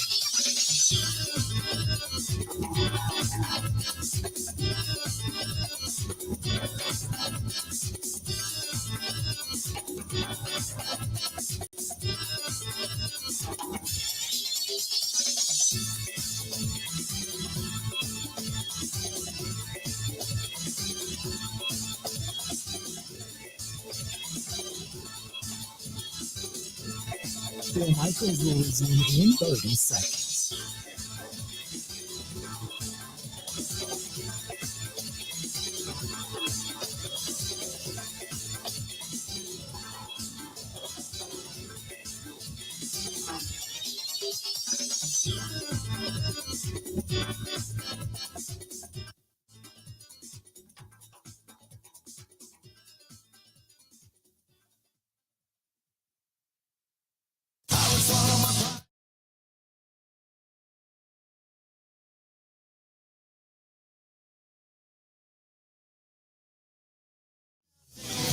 Welcome back to the program. Final segment of the show before we get out of here. About 5 minutes to go before we take off. The Bill Michaels Huddle brought to you by our friends at Bud Light. They're the official beer sponsor of the Bill Michaels Sports Talk Network. We're alongside Mike Clemens, Ben Kenny, back in the studios in Madison, and we get on with day two, I should say, of the two games that are going to matter, well, a lot when you get into the postseason, obviously. But obviously, Ben Kenny's rooting for the Eagles. We were talking about Doug Peterson and the Jaguars. Both of those games are on Saturday. Sunday, it's you don't want to call it a rematch. It's the revisit. You've got Cincinnati this time on the road in Buffalo. The last time these two met, January 2nd, Monday night, and that's when Damar Hamlin collapsed. The game was then canceled, and Cincinnati had a lead at the time, looked pretty good at the time. They feel their game plan was really good, but they come into this contest banged up on the offensive line, 5.5-point underdogs. As much as I think, and I got a lot of friends who are Cincinnati fans, I think not only does Buffalo win, I think Buffalo covers. Yeah, I do too. The Bengals, had a physical game against the Ravens in order to advance here. I'm a huge fan of Joe Burrow, but the Buffalo Bills have been, I thought, a team that was kind of destined for the Super Bowl all year after losing the way they did, in that shootout with the Chiefs last year. I wonder if they can get past the Chiefs this year. I can tell you this: if it's not the Chiefs, I think the league, what team they want to see for the AFC in the Super Bowl? The Buffalo Bills. I mean, What a story that would be. And that's just crazy ratings. So the ratings gods, Nielsen is hoping the Buffalo Bills advance to the AFC Championship game. Ben? I think the Bengals really should have lost last week, frankly. You flip that fumble recovery, make that a Ravens touchdown. The Bengals and all their, shotgun draw stuff just doesn't really work against staunch defensive fronts, and then Burrow has to bail him out. So I think in Buffalo they'll have enough. I don't think Josh Allen throws this game away. I think he actually plays somewhat conservative, I hope, to not have those Favrean interceptions, but I think the Bills win. And then the last game on the docket, you've got to the Cowboys on the road, 4-point underdogs in this one after getting a big win over a bad Tom Brady-led team and the Tampa Bay Buccaneers. And the Cowboys, with Dak having this huge performance, and everybody really high that Dak is back, and here we go. But he's running up against a guy that nobody heard of at the beginning of the season, and except for being Mr. Irrelevant, and Brock Purdy. But I'll say this, it's a whole different defense they're going to be facing out in San Francisco versus what they just faced down in Tampa Bay. San Francisco 4-point favorites. As much as I'd like to see sentimentally maybe Mike McCarthy win this thing, I think the Brock Purdy magic continues. And I think the 49ers find a way to win in this one. And if I'm going to say they're going to win, I'm going to say they're going to win by 8 or more. I don't think the atmosphere at Levi Stadium is that strong out of those 49ers fans. But the Cowboys are also banged up, and it's a short week for them. They played Monday, then they turn around and play on Sunday. Their safety, Jaron Kearse, left the game with a knee injury, and he was limited in practice today. And then, of course, Jason Peters, he was banged up as well. He's got a hip injury, and so he had to skip practice as well, too. So there are only a couple of backup defensive linemen on the 49ers that are really on the injury list of significance. So injuries are on that way. But it's McCarthy, that's a pretty experienced coach, and Dak Prescott looked so good, the other night. Maybe Dak could do more than any other quarterback that these 49ers have faced in the last month. That could be the difference. Maybe they could actually get some scoring. If Dak shows up that we saw last week, it's going to be a good game. It ought to be a hell of a game. Ben? I don't know. Things are so easy for Purdy, and he hasn't really faced a defense on this kind of stage like Dallas has compared to that of Seattle. On the Dallas side, the Jason Peters thing is interesting because he's been injured for the greater part of 6 years now and is somehow still doing it. I don't know. I want Dallas to win. I want Dallas to come to Philadelphia next weekend for the NFC title game. I think San Fran wins, and we don't see the true, maybe Purdy step back to reality until when he goes to Philly next week. So I'll take the Niners. Got the Niners in that one. There you go. That's it. Mike, good stuff, man. Yeah, I tell you, the thing I like about Brock Purdy is that it's not complicated. He just does exactly what's needed. What Shanahan asked him to do. Yeah, what Shanahan's asking him to do. Frankly, I think I could do that. I could roll out. You think? I could hit 15-yard passes to Depot. I could do that. I've seen you roll. Give me a chance. Yeah, I've seen you roll out of bed. That's about the extent of it. In the morning, yeah. Tidy whitey's underwear. I'm like, okay, we got to, Mike, close your door. We got to go to work. With pressure from the quilt and the woman I'm sleeping with. That'll do it, and that image will be burned in our memory until next week. It's time for us to get her. Thanks to the staff and management at the Rue River Center here, and thanks to Mike. Thanks to our friends at Bud Light as well for being a proud sponsor of the program.